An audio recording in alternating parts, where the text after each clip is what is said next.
Bosco she always says the thing to remember when you're going to Drag Race is you're probably gonna lose. All I'll say is that I did see Vita's hand disappear into Athena. I'm a survivor of a pussquake. I worked in a mortuary. I was making them look like hookers, no shade. I love this so much.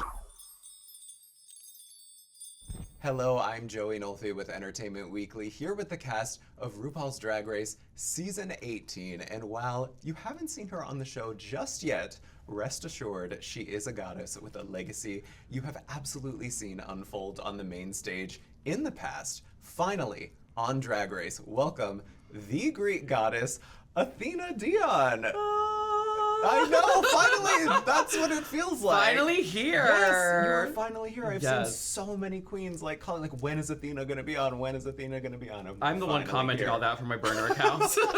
Yes, all your burner accounts, all 9,000 of them. Girl, tell me about it. It's been a minute, but we made it. We did it, Joe. Your scam worked. I did. It did. Scamming works, America. Yes, she is proof. And if you're looking this good while you're scamming, Stop come on. Go on. Yeah, America's crime rates have skyrocketed.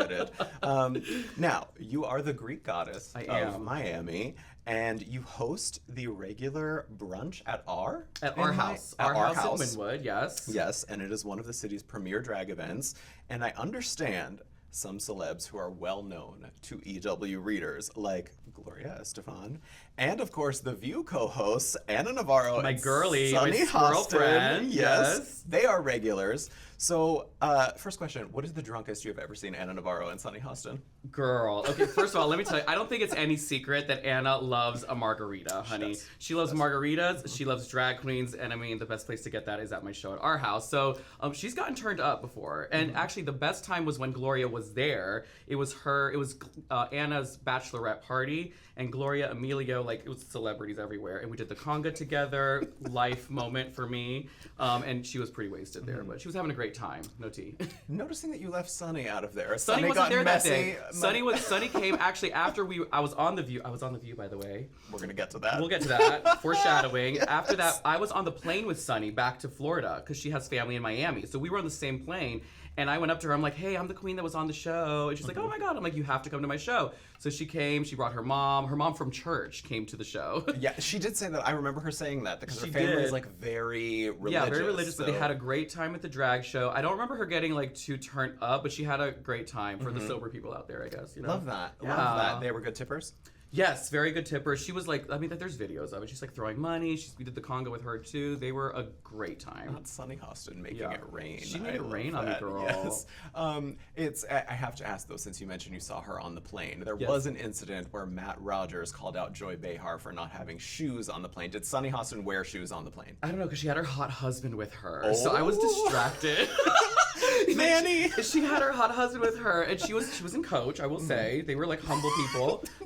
It's no Woman tea. of the people. They were humble people. She's a people's queen, and they did buy the whole row though, which I thought was cunt. And I'm like, I don't have to do that. Buy the whole row. But they were amazingly lovely. Love that. Yeah. I love any tea we can get on The View. We love doing that at yes. EW. But given all of your accomplishments, it's one of the ones that I find most appealing is you have also appeared on America's Got Talent. Do we have to go there? We do. We really don't. This is Entertainment Weekly. It's not entertaining. The decision, it was interesting because the decision did come down to Howie Mandel, of all people, not giving the Spice Girls drag group the pass, which Simon I was gave me a yes. Simon gave you a yes. At the end, we got him around. Yes, we buttered him up, honey. We sang live. Not well, but he did give us the final yes. It was Howie and Heidi. Well, it was Scary Spice gave you the yes. She gave us a yes, and Simon and Scary gave us a yes, and then Heidi and Howie were like, nah, we don't see it for you. And I was like, how do you not, when you have an actual Spice Girl there saying, send the Spice Girl group through?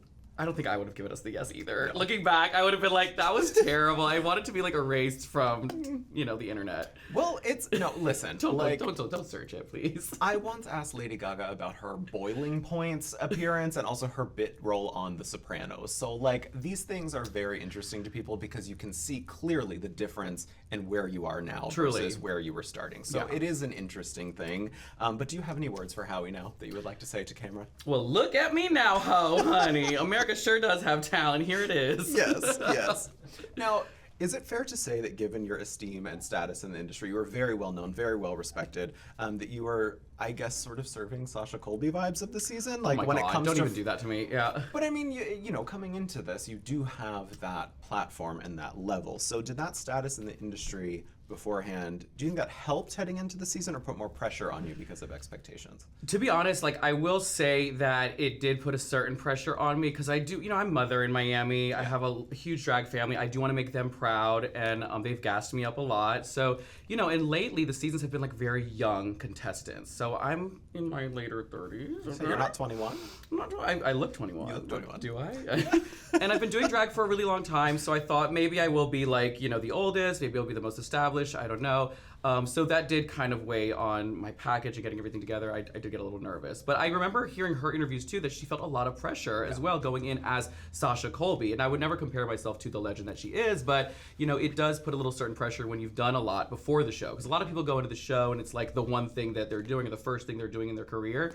And for me, it was like, I feel like I have to like live up to myself right now. And it was kind of an interesting little feeling, but I think I did myself proud. Yeah. Well, I'm really glad to hear that because, like I said, the expectations are high, but like I don't think maybe outside of America's Got Talent, we have not seen you not deliver. Thank you. Yes. Now, we do know from season 16 that Morphine Love Dion is your drag daughter. My baby Elgar, my babe. And, okay, so, but one thing, she and Plain Jane spoke about on the show being technically siblings. Yeah. But there was like this weird. It was like, I know you from where I know you from. Right, yeah. Like, so they said they were siblings, but then they were like, the relationship's kind of convoluted. So is there more to the story there? And do you claim Plain as a daughter? I do claim Plain, especially after she did so well in her season. Yeah, well, now you I'm do. cashing in, baby. No, Plain came down to South Florida, like, you know, to work a gig, and I met her at this bar we were working at, and we did have like a mother-daughter thing. I took her, dropped her off her dad's house. She told me like some family stuff. I gave her some advice. She came to my house, and then I think I got her a gig because I was working for this one brand in Miami, and I got her the same gig in Boston. Yes, Boston. Yeah. And so yeah, she was kind of like my little drag baby. But I didn't think she was gonna still claim me. I wished her good luck on the way out and everything. So it was kind of fun to have that little interaction. And of course, Morphine, she wants to be, you know, the Kim of the family. Always wants to be the center, and you know, give it to her. She's earned it. But so she's like, I'm Kim's favorite. So I like that little interaction. I like being fought over a little bit. That's not that is a good dynamic. So you have not disowned Plain. If anything, she's like sealed the deal now. Yes. So you like You're chaos. stuck with me, girl.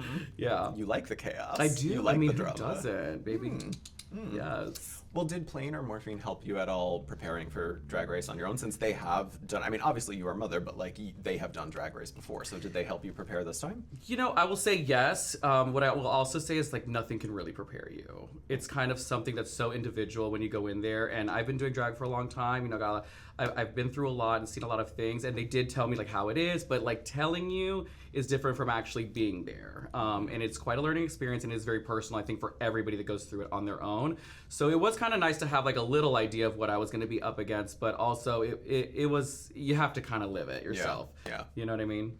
Was there any specific pieces of advice maybe that they gave you, that they spoke to you? Everybody said, you know, be yourself and have fun, why is it like the hardest thing to do is to be yourself? It's weird that that's the first thing everybody says, like, make sure you're yourself. Truly. And it's like, well, what does that mean? Who am I at the end of the day? what does that mean? So to be yourself and have fun. And looking back, I would probably give myself the same advice too. Like, bitch, be yourself and have fun. You know, once it's all said and done. But like once you're there, it's just like you do want to perform so well. And someone like me who's been auditioning quite a few times and waiting for it for so long, there was like the, oh my God, this is actually happening. Like in my house, it was like, break glass in case you get the call, you know, for the package. Had to blow the dust off of it, you know, because I didn't think it was ever going to happen. And so once I got there, I was like, oh crap, like we're really here. Like I'm here now. When was the first time you auditioned and how many times total did you audition? I've lost count. I've been saying like 13 to, somewhere in the 13, I think it's like 13 times. Because you know what I did? It became ritual. It became like October would come around, you'd make your tape, you'd send it in, you wouldn't get a response, you'd carry about your life. And that's just kind of how it was. And you forget about it. And then all of a sudden you get the call, and you're like, is this happening now? Is this really going to happen? And funny enough, this was the year I wasn't going to audition. The audition call came out earlier than ever. I had a lot of some misfortune in my family, and it was just a rough year. And I was like, I don't know. And I gave myself a deadline. If I can get it in by this date, I'll do it. I was most myself in this video, so being yourself is true. Yeah. And then I got the call, and then everything changed. Do you think it was maybe, I don't want to pry too much, but you said no, there was absolutely. I'm an open book.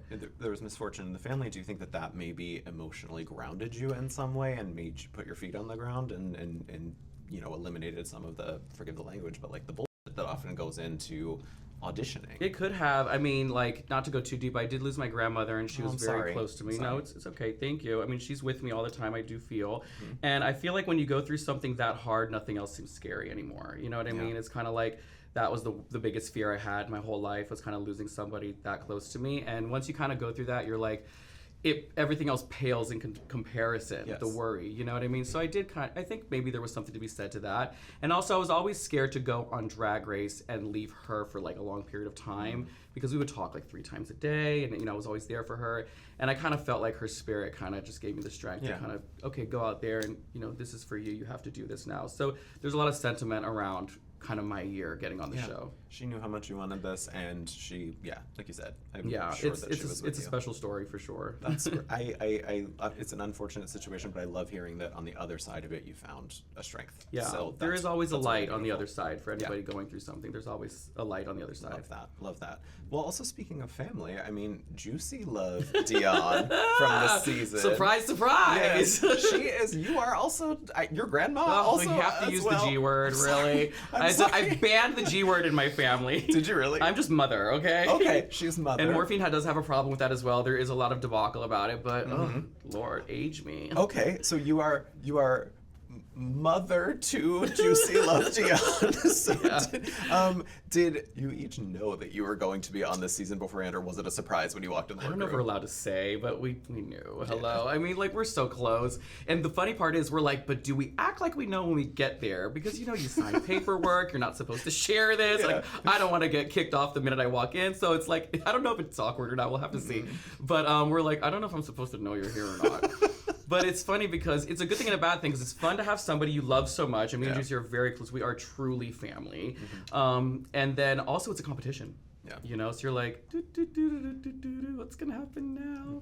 Yeah, so I'm not gonna give too much away, but yeah. What is that dynamic like, competing against family? Like, there's not, like, is it hard to maintain that positive relationship and separate? Dude, it's tough. Like, Juicy is like, you know, she's like my precious little angel, and I take her to Mykonos with me, and I feel like I've always been so protective over her, and then now all of a sudden I've been put in a situation where we're competing against each other, and it was really hard to look at her as like competition. Like, the other girl's like, get the hell out of my way, you know, but you don't want to do that to somebody you care about. I mean, you will if you have to, but wink wink, but you don't want to. And there definitely is some like relationship growth, and it made us stronger, I think, truly. So essentially what I'm hearing is, it's like, everybody else stay away from my grandbaby, or my baby, but I can compete. I'll tell you what it is. I had 2 chances of winning this competition. That's the way I looked at it.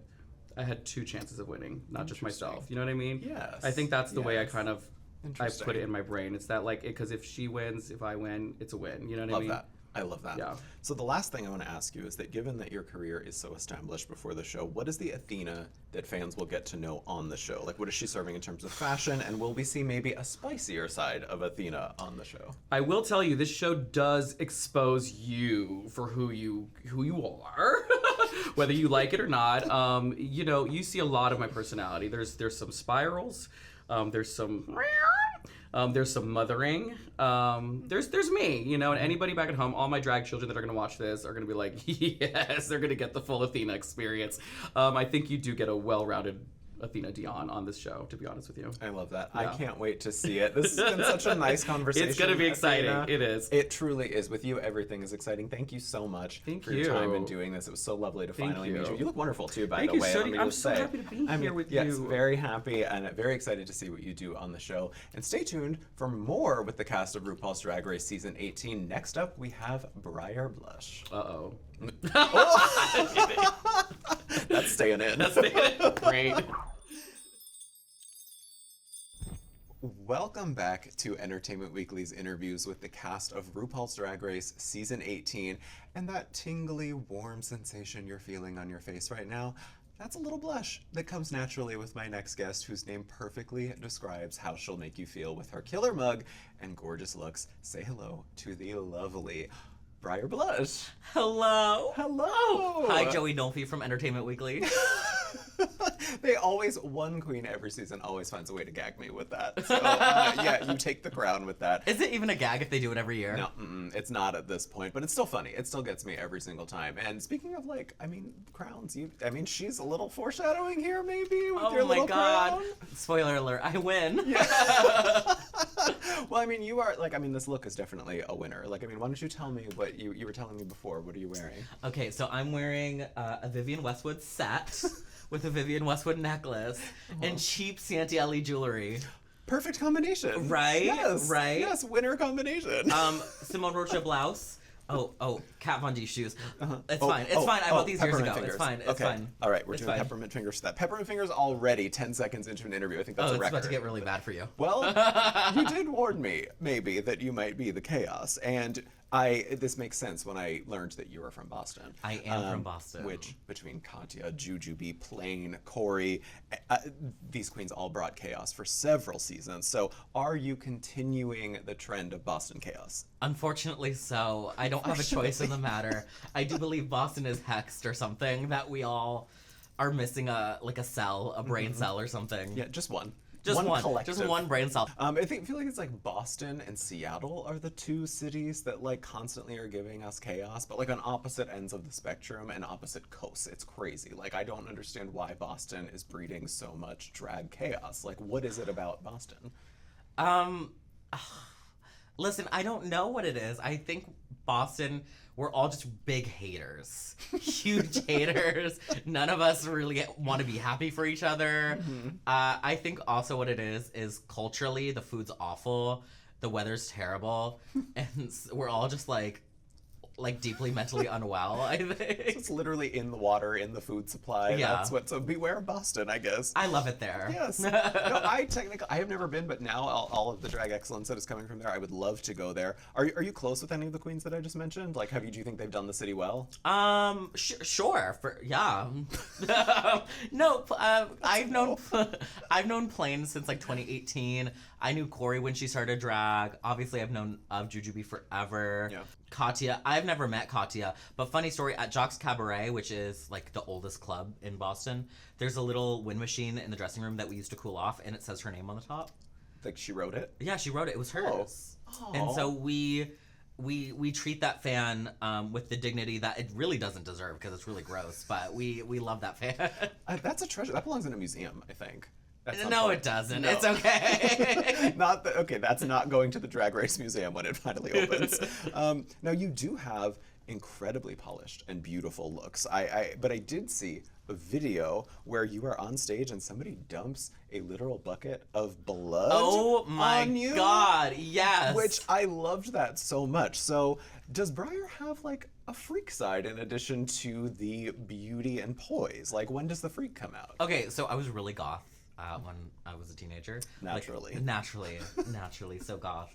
I wore like white foundation. I shaved off my brows. I had bright red hair. I worked in a mortuary. I have taxidermy. It's like a whole thing. And so the goth never leaves the heart. And so I've always said Briar's like a dark lady. Like, you know how Cher's like colorful, but she's always still Sorry, like... Mirage. Yeah, whatever.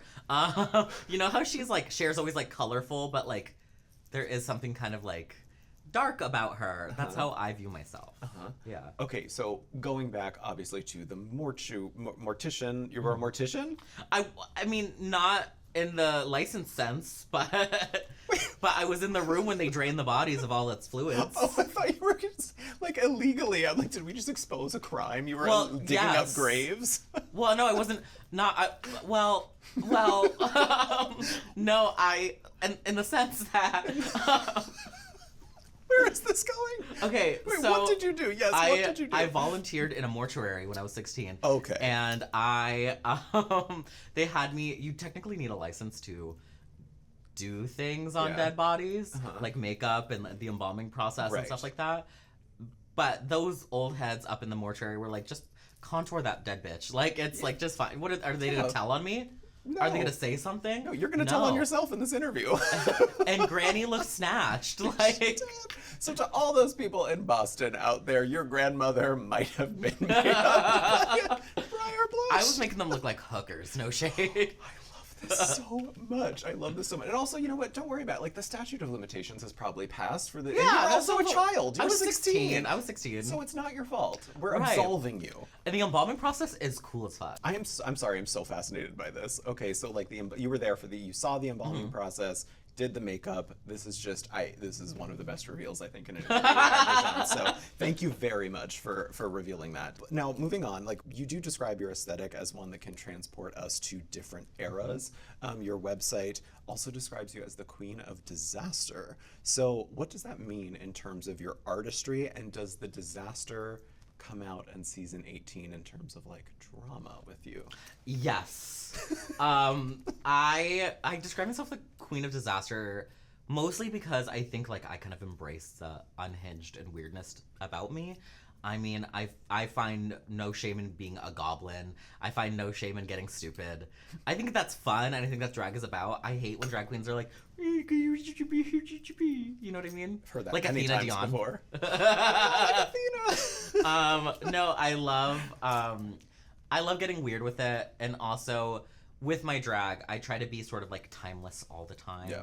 Like no set decade, just always vaguely vintage, vaguely modern. Yeah.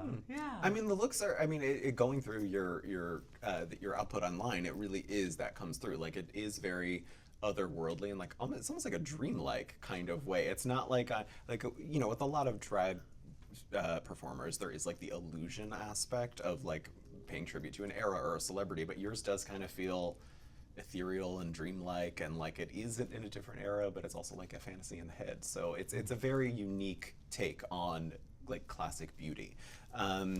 And speaking of that chaos side, I did also see that you called Dragula star Jarvis Hammer your brother. He is my brother. Yeah, so do you like drag brother or like actual brother?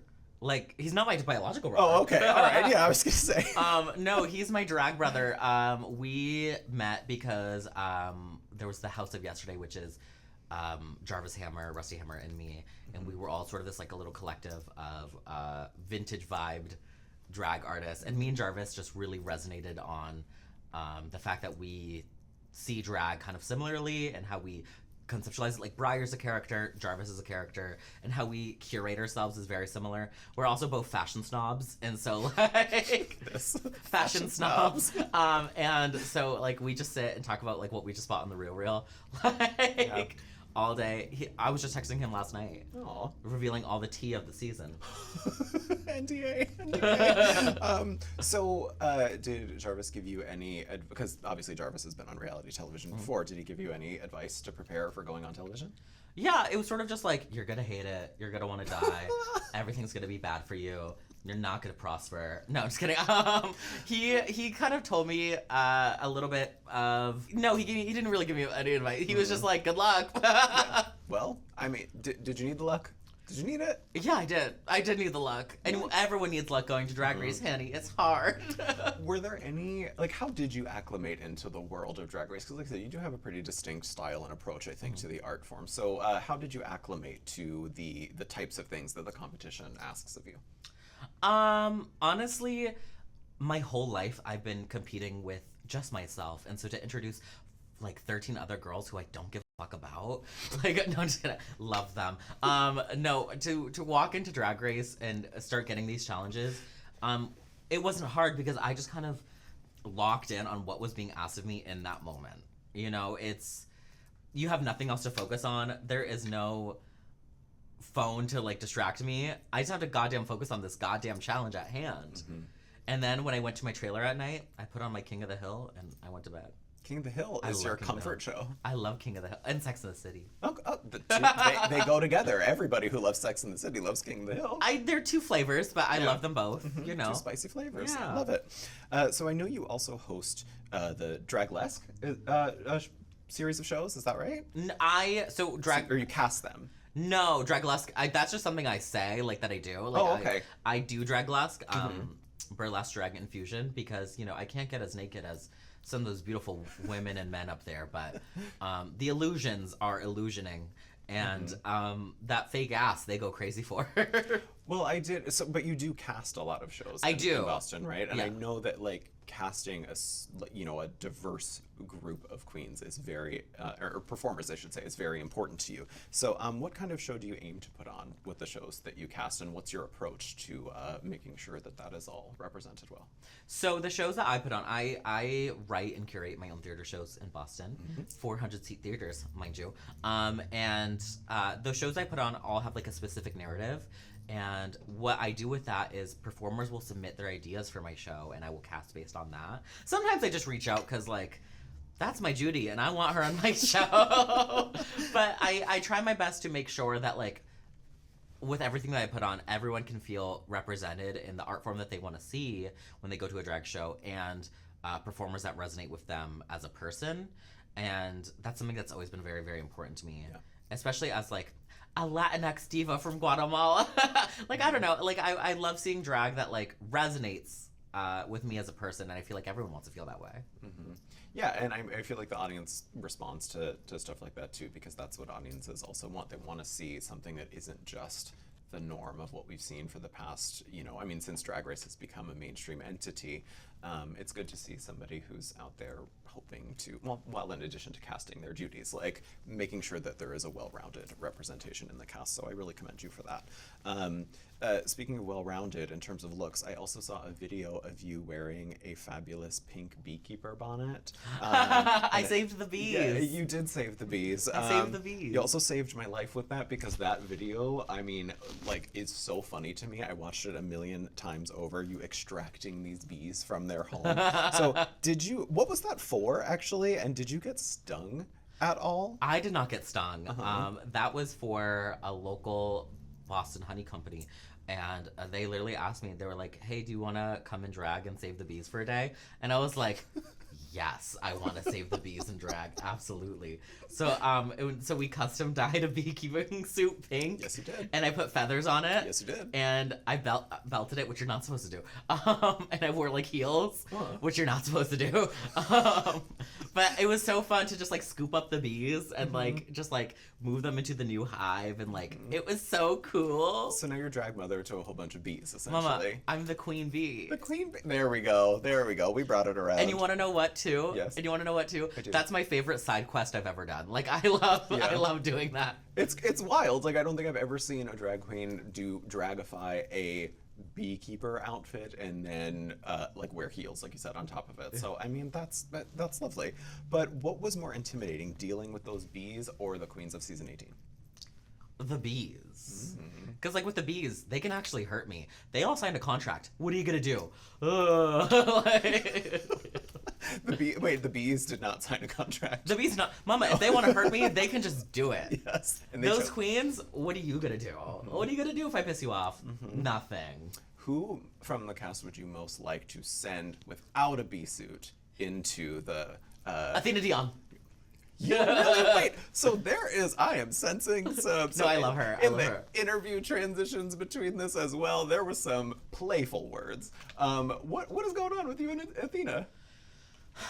You know, I like to joke with her because she's gonna die soon, and I want her to have like a good time.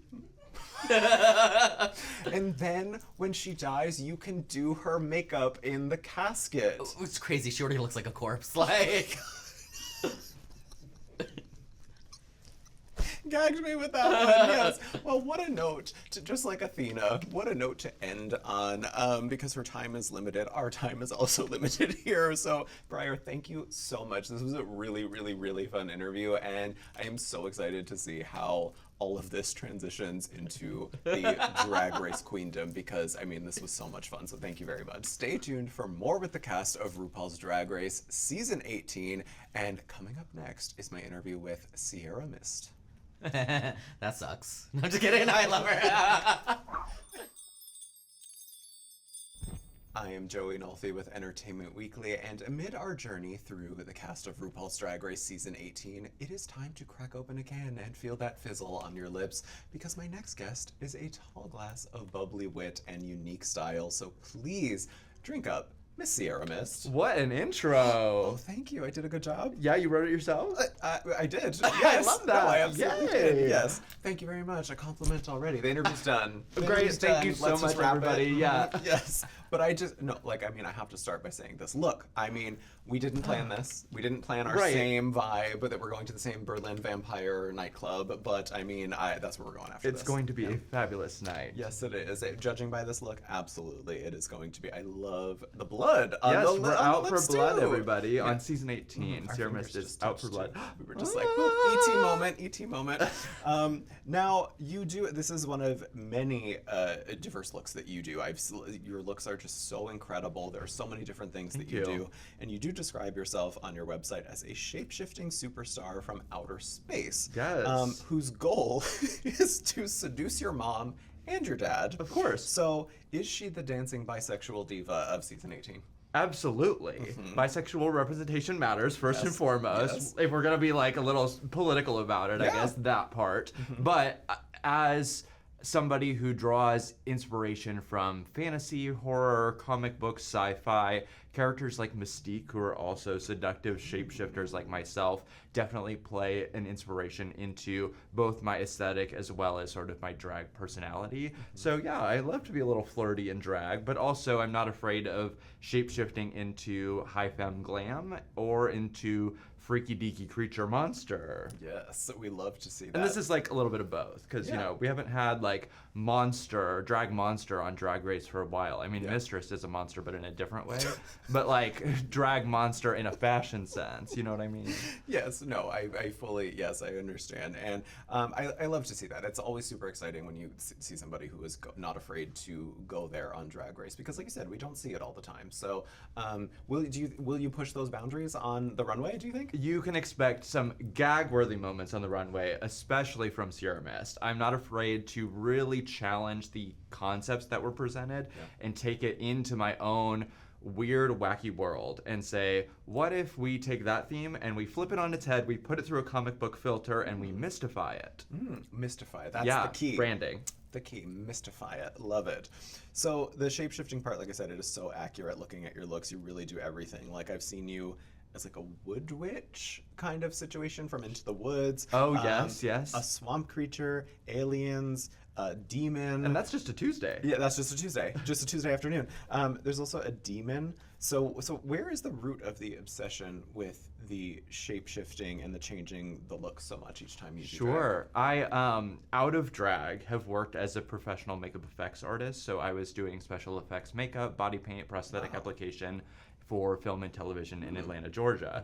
So playing with the art of transformation, even before drag, was something that I loved to explore. Being able to help people see themselves in a new way, whether it was just feeling glamorous or turning them into an alien or a monster or a demon, woodwind, whatever it may be. Seeing yourself in the mirror as something totally different is empowering, and I think that's part of the charm of drag and the magic of it. And so why limit myself just to gender play, but also to the idea of transforming into different creations? As a kid, I was always drawing in the margins of my notebook, and it was superheroes, it was monsters, it was villains, it was magical witches, whatever it may be. And in hindsight, it was all like the precursor to Ciara Myst. Like if I went back and looked at those drawings, I'm sure I would see the early version of Ciara Myst.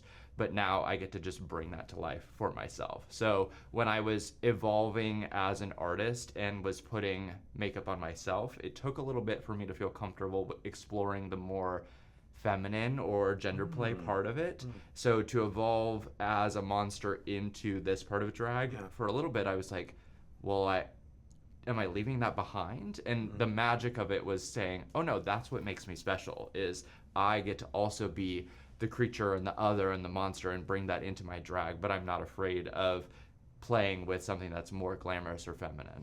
That is such a refined and very considered answer. So you very much I love that you sit in this. You don't just do it for like the aesthetic. It's very clear that there's a thought and a motive behind this. So motive sounds like dangerous. Well, I mean, you are wearing blood on your face, so Well. like motive and crime, that might be the appropriate word here. What is? Oh, actually, I want to go back to, you said that you were a makeup artist and prosthetics artist for film and TV. What projects have you worked on? Sure, I've worked on the remake of Dynasty. I've worked on several Marvel projects, and I've worked on Chicago Fire, Chicago Med. But my favorite are, there was actually a really wonderful show called Dwight in Shining Armor. And it was just this like children's fantasy show, but it had such fun characters, and so it was a delight to be able to bring those to life. Are there any actors who are divas about getting prosthetics on? No, everybody I've worked with is wonderful because I'm wonderful. Yes, very much. Yes. That is not the blood of the actors that you have worked with. No, it's the blood of my enemies. Yes, yes. What is the craziest thing that you've shapeshifted into in drag? Probably like a normal person. I'll take it. I will take it. Like a blonde girl? I don't know. I mean, that would be, given what I've seen from your drag, that would be like the most shocking thing, Yeah. honestly. So you just see you doing like a normal drag. Now, your makeup is also very distinct, and is it feels very meticulously curated to fit your style. So, especially the signature lips. I don't know if you can, around the blood, like the lip is something that is very consistent throughout her artistry that I have seen in a lot of different things that I was researching. So how did you hone that signature makeup style, particularly the lips, and why did you choose to go that route? That's such an interesting question. Thank you so much. Well, I usually describe my drag as female illustration rather than female illusion. So I want to feel like I'm a drawing come to life. I'm a character stepping out of the pages of a comic book. So my lip is sort of a more cartoon stylized version of an Angelina Jolie, somebody who I had a huge crush on as a kid, maybe mixed with like Bratz, but it truly is an homage to like any of the strong, glamorous superhero women that I was falling in love with in the pages of a comic book. Yep. Strong women, Angelina Jolie, Bratz dolls. I love that. Okay, Bratz dolls is not like my bread and butter, but I feel like when people think big lips, that's like the younger generations contextualizing, so they have to like, I don't know, I'm trying to spell it out for them. I'm just teasing you. I'm totally okay, teasing you. Thank you. Yeah, I was not necessarily like, ooh, Bratz are my aesthetic, like Sugar and Spice, whatever. It really is more the illustration, the comic book, whatever, but people see big lips and they think Bratz, and you know what? I love that for them. Sorry to Sugar and Spice. No, it's Sorry great. to I these love women. that brand. I'm just saying that's like not the intersection. It's just like an adjective descriptor that I can throw out to the children who are in that age bracket. I think you're inheriting the Professor Toot from Susie Toot of last season. This is a Professor Myst, I believe, educating us I on all love of a these things. monologue. Yes. I love, yeah. Yes.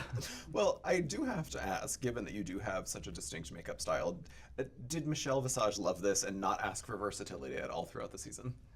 You'll just have to watch and find out. Noted. So you were reared in the Indiana scene? Is that right? Like you grew up in Indiana? A complicated question. Okay. So I've moved All right. around a lot. This is why it's complicated. So born in Florida, grew up in Wisconsin, Minnesota, went to school in Indiana. Okay. Evacuated the dance floor quickly. The dance floor. Well, you know, you kind of look around and you go, ooh. 5 alarms. Yes. And so I worked out of DC, Chicago, and then eventually found a home in Atlanta. And so in Atlanta was where I really sort of stepped into my queerness. And I had some of that while I was in school in Indiana, of course. I was very aware that something queer was happening inside of all of this. And as an artist, I was able to sort of explore that, but I didn't necessarily have the cultural surroundings to allow that. And so being in Atlanta, a very diverse city, allowed me to step into my power in that way. And that was where I think I found really magical drag. I had touch points in other places. Working in Chicago, I was exposed to wonderful drag, but in Atlanta there was such a deep history of it, and I got to connect with queer spaces that were filled with elders that could tell me stories of older drag. So being able to then step into drag, I felt very connected to the history of it and the importance and significance of it beyond just looking beautiful like I do all the time. And then moving to Indiana, I had to like give it to him there. Yeah. So you claim both, I guess. I would say I claim Indiana because that's like where Ciara Myst has come up, but I Yeah. think that Atlanta informed a lot of who I am Nice. as an artist and a character. So when you talk about elders, are you?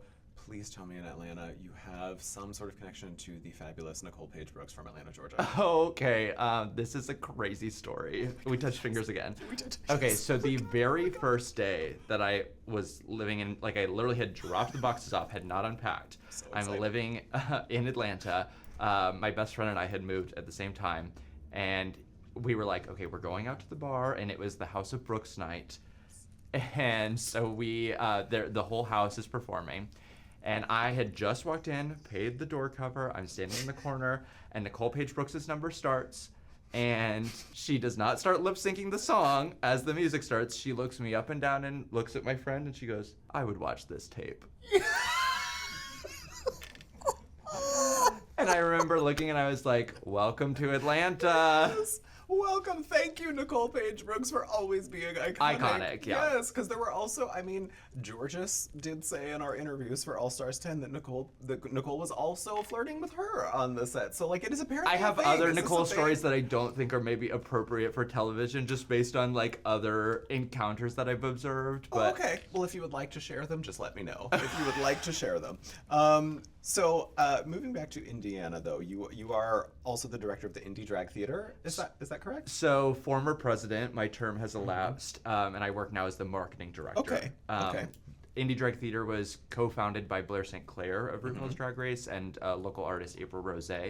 And we've been running for going on 4 years, I think, at this point. And so I was the president during the first half of that time. Okay. Before I forget, so Blair, I did want to ask you about Blair. I saw Yes. there was a photo that you had made over Blair into like an alien Yes. once. So are you close with her, and did she give you any advice for Drag Race? Yes, so Blair and I worked together through Indie Drag Theater. We talked pretty much every day. And so as I was prepping for this, she helped assist in some of the wig design that I was working on. So we did have sort of advice sessions as we were approaching this. And she's a wonderful friend and colleague. I love working together. We approach things both in different ways, but also with the same level of sort of detail and meticulousness. And so it was a treat to be able to have her as a support system. Very nice, and also very nice that you made her up into an alien. I think that's Yes, fabulous. I That's wonderful. mystified her. You mystify. Okay, that is the word of the season for you. Yes. Mystified. Yes.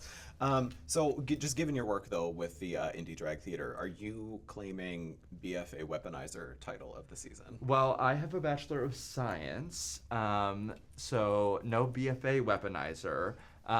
But I do love musical theater, and Yep. so it's an important part of my drag as well. Even though I look oogie spooky, I'm very nice, and under all of can get this, that. I am a theater fag at heart. So you can believe that. I don't know. Love that. Maybe we won't. I don't know. So the last thing I want to ask you is you're very involved in politics. You were an ambassador for the Drag Out the Vote, and you've also shared photos of yourself protesting outside for Palestine, outside government buildings, Yes. actually, which is very commendable. So you are walking the walk as much as a lot of queens, I feel like, are maybe just talking the talk. You are actually out there walking the walk. So has that been a challenge, do you think, remaining that politically and socially active in the community? And why is that so vital to you to couple your artistry? Because you are in drag when I've seen you in these protests.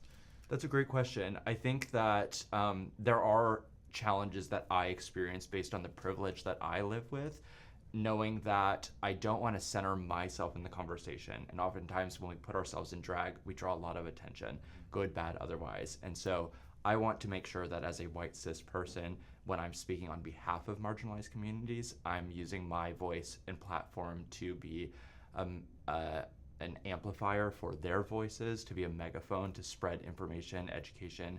So I try to use my work mostly as sort of like a community connection portal. I want to share resources and information because oftentimes the ideas are not something that I've come up with on my own. Somebody smarter or somebody closer to the argument or to the oppression is who you should be listening to.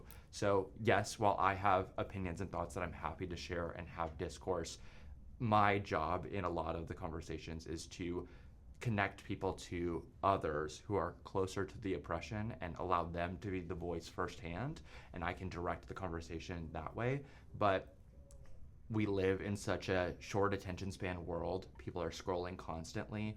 Part of my job is to make people stop and pay attention. So if that means that it's a beautiful or a controversial photo that says stop for a second and read what I have to say and then click this link or read this quote or find this demographic or find a way that you can get involved, that's what I hope to do. I think that like I said, when I was finding my queerness and finding my connection to drag, part of that was understanding that in any part of the world, but especially in our country, drag has political nature inherently in its art form, and it's important for all of us to recognize that we have a platform when we step into this, and that comes with the responsibility. Very Spider-Man, right? With great power comes great responsibility. With great drag comes great responsibility. We have to use our voice to speak for others, to speak for people who are oppressed, to speak for the minority communities, because we're not free until we're all free. And so in drag, especially going through this process, I want to make sure that I continue to champion that, but also that while I have been given this platform, there are many other voices that we should be paying more attention to than just mine. Yes.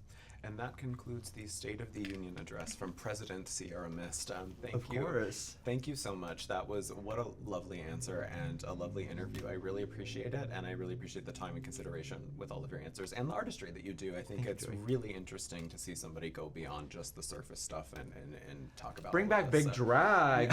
Bring back interesting, exciting drag. Big brain drag. Yes, there we big go. brain. Well, Thank you, Joey. Thank you again, Sarah. It was so lovely to meet you. Can't wait to see what you do on the show. Stay tuned for more with the cast of RuPaul's Drag Race Season 18. Next up, we have Darlene Mitchell. Hello everyone, I'm Joey Nolfi with Entertainment Weekly, and if you're anything like me, you don't measure life in meaningful connections or moments that take your breath away, as my next guest proves. And even once wrote about her aesthetic, all things excellent are measured in the key of country, cunt, and camp. So here to explain what that means is the fabulous Darlene Mitchell. Hello. Hi, how are you? I'm great. How are you? I'm doing lovely now that I am in your presence. I mean, this is Hello. like a true serve. But this look, A look treat. at this A look. treat. Yes, and Take it in. she was. I tried to influence the look because when she first walked in here, she had slides on, and I was like, leave the slides on for the interview. But no, we had to, of course, given the like, get the shoe, shoes, baby, baby, get the shoe. shoe. Yes, so we had to switch it for the shoe. But no, you look fabulous. Thank you. Absolutely fabulous. Thank you so much. So happy to have you here. And in doing my research on you, I was very impressed. You have very entertaining drag persona and aesthetic, and you describe yourself as the LA Hoosier, I believe. So I think this season is monumental because it does contain breakthrough representation. I mean, if you are indeed a Hoosier, that means between you and Ciara, you are the first Rue Girl Queen since Blair, I believe, on the show. Yeah, Indiana coming through. Watch out. Put it on the map. Yes, how does it feel to blaze that trail for representation? But I will admit, Ciara's still stuck there. I hit the road. But I love to visit. I love to visit. Mm-hmm. Yeah, it's just like pay the citizens of India. Yes. Just like a little visit. Yeah, Just absolutely. Bless them with Bless your them with present. my presence. It's like Santa Claus. You come once a year, and they're just like, hello, children Yeah, of Indiana. hello. Yeah. Here we go. We're starting already.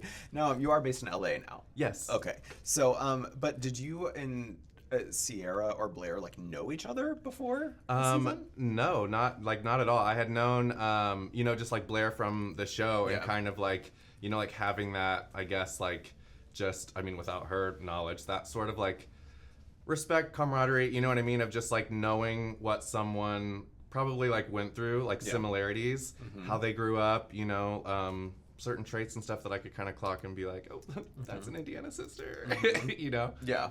What are the things that stick out as Indiana sisters? I think like there is this sort of like warmth and like as far as like different sort of like morals, ethics on a more like personal level, you know what I mean? I feel like just that like Midwest warmth and niceness kind of just like comes out of people when you are from there. And so like it was really nice getting to know Ciara in that way because I feel like we do have a lot of similarities. Yeah.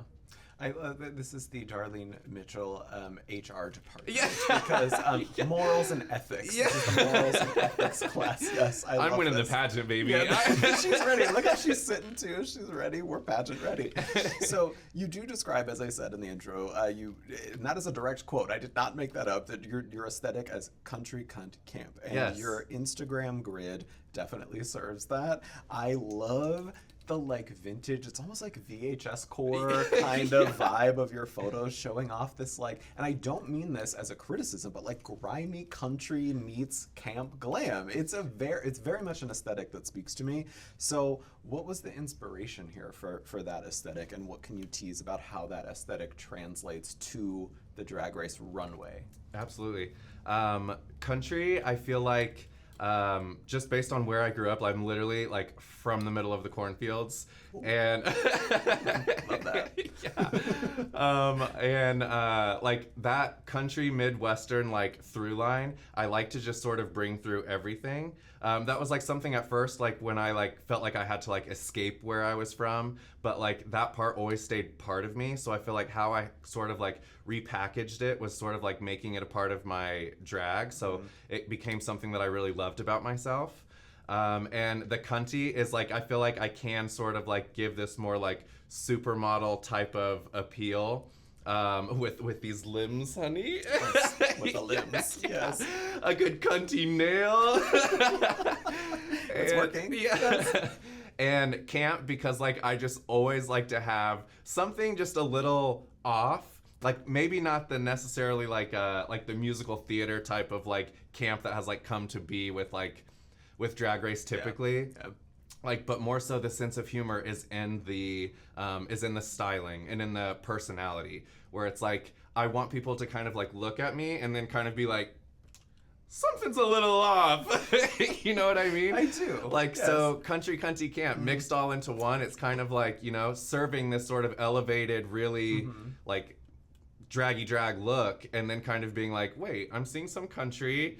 I'm seeing something that's like a little twisted, you know, and that's what I like. That's what I like to do, you know. I love that. It's like it's like a shark lurking under the water. Like you think you can tell something's about to happen, something's a little bit off, and that just gets you. Yeah, and it's just like you never know what you're gonna get. No. And I feel like getting to know the girls and everything, they're like, we never know what you're gonna step out of your room looking like. No. And I love that. I love one that. idea, and then you just come out serving something Keep else. the people guessing. Yes. So you do like to do some interesting things with makeup as well. I saw one where your eyelashes are literally applied halfway down your face, and there's like little eyelashes down here, and then another one where you painted a full mouth with missing teeth over the bottom part of your face. So how did you hone your makeup skills, and why is exaggerating certain parts of the body of interest to you?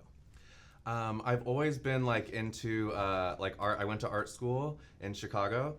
And so like I've always just been like sketching these little characters and little, you know, like little cartoons. And then so to like be able to become them myself is something that like I like really like about drag, you know, and just the aesthetic in general, like kind of what I was saying before. It's really just this sort of like mix and match of it all. Like I like to do like a really femme gorge face, but then like I also like just to become some sort of wacky character where it's just me sitting down in the mirror and like whatever happens, you know what I mean? And snap a picture. I love that approach to makeup. Whatever happens, Yeah, whatever it happens. happens, honey. Just whatever you're feeling that day. There's also it makes me laugh anytime I think about it. There's a giant paper mache mask that you made.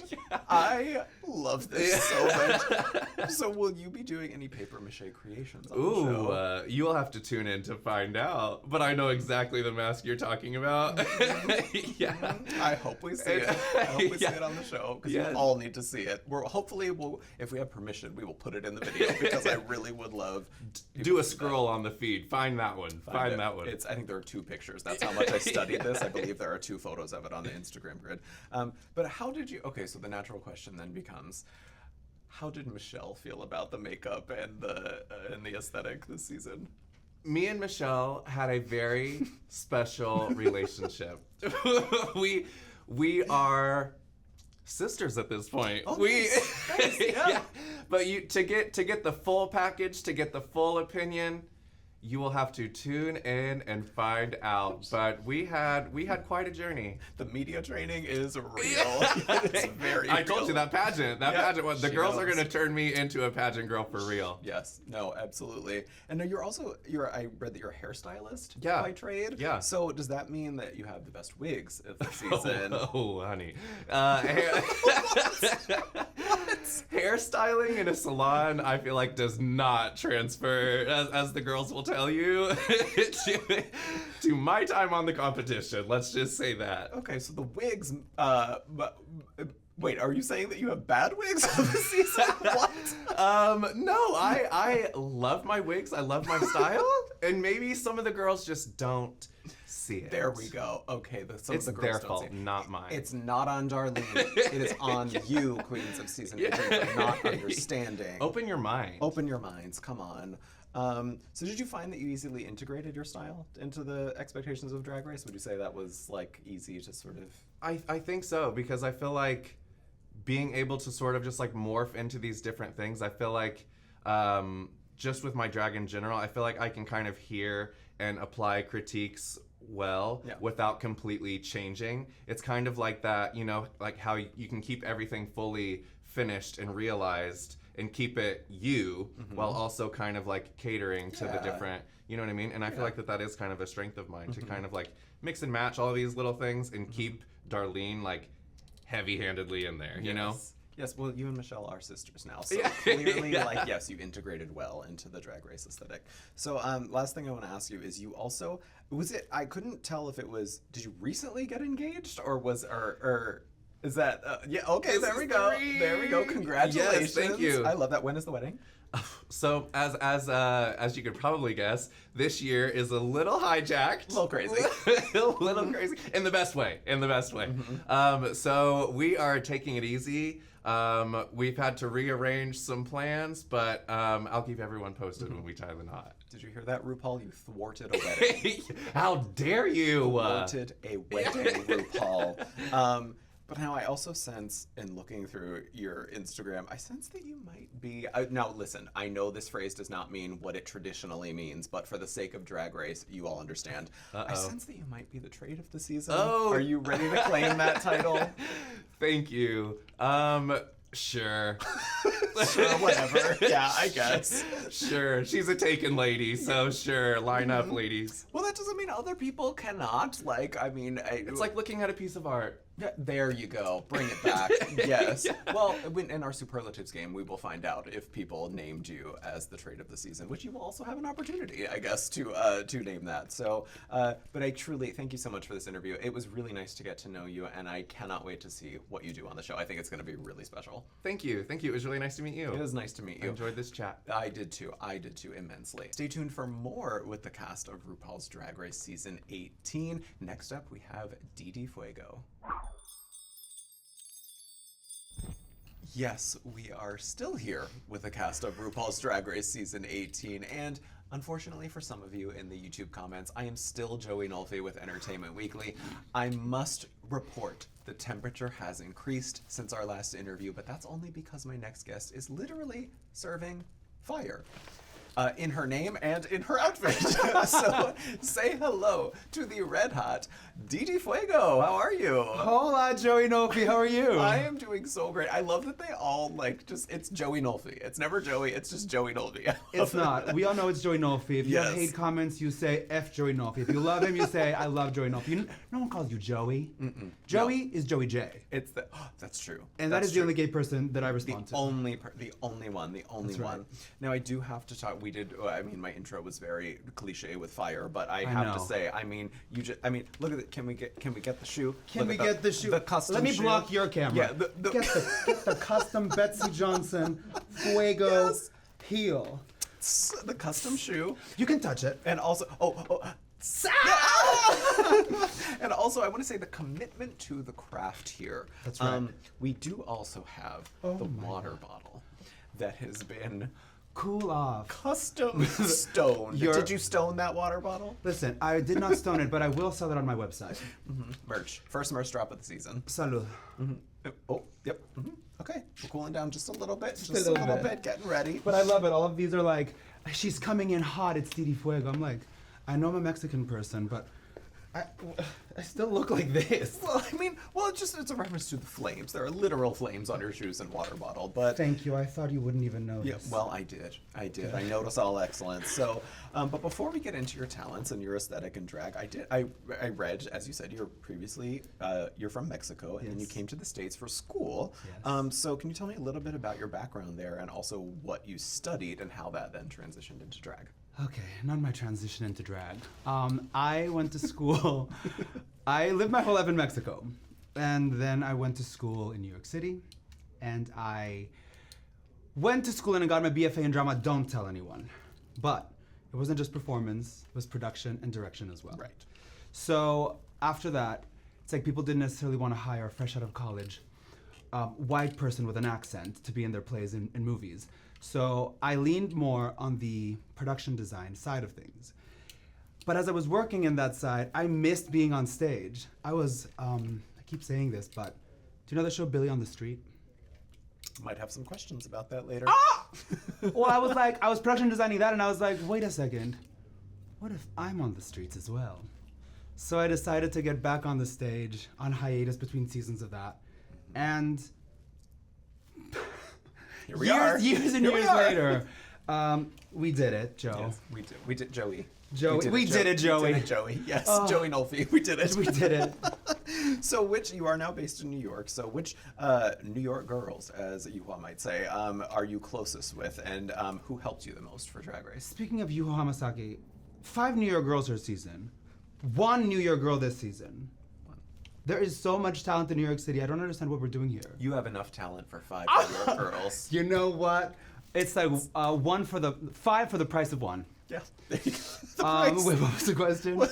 Which New York girls are you closest with? Oh, and if anyone helps you prepare. Not really. I am close with a lot of girls, like the local queens in the city.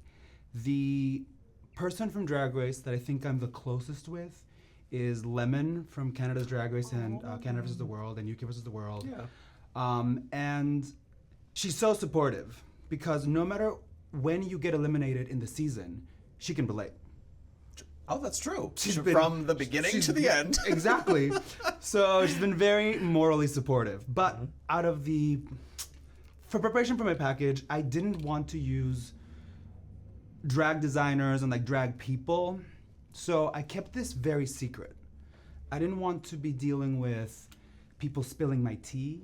And also, I didn't want to look like everyone else going into the competition. So I didn't tell anyone. Great. I love that. No, that is a first. I don't believe anybody has ever said that in one of the interviews before, but you're like, I kept it to myself, secret. That's an interesting strategy. I do love that. Like the week before I left, I was like, so I can't be at the show next week or for the next 6. I'm on track. But otherwise, I wasn't like, hey girl, I just got the call. Can you help me stone these tights? I was like, I'll stone the tights myself. Yeah. You know what I mean? Did you stone those tights? Did you stone that bottle? It's just a recurring theme here. I saw the tights and they were ripped. And they were oh. No, they aren't. They aren't. They're new. Yeah. Just for Joey Nolfi. Just for me. How many times is mine? I did not mean to turn this into a commercial for myself. This is a commercial for Entertainment Weekly, by the way. I love Entertainment Weekly. Entertainment Weekly. Mm-hmm. I was a big fan, and every time I went to the U.S. from Mexico as a kid, I would always get the magazine.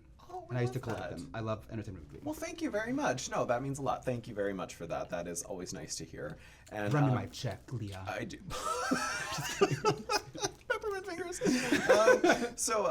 I do want to talk about your work on Billy on the Street. You did. I read that you put John Hamm in drag. Oh my God! Is that right?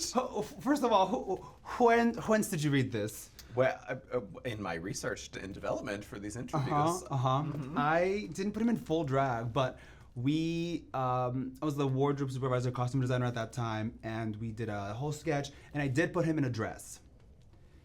But it wasn't full drag. Yeah. John Hamm, if you're still out there and are a big fan of me and recognize me from looking completely different many years ago, I'll put you in drag. Again.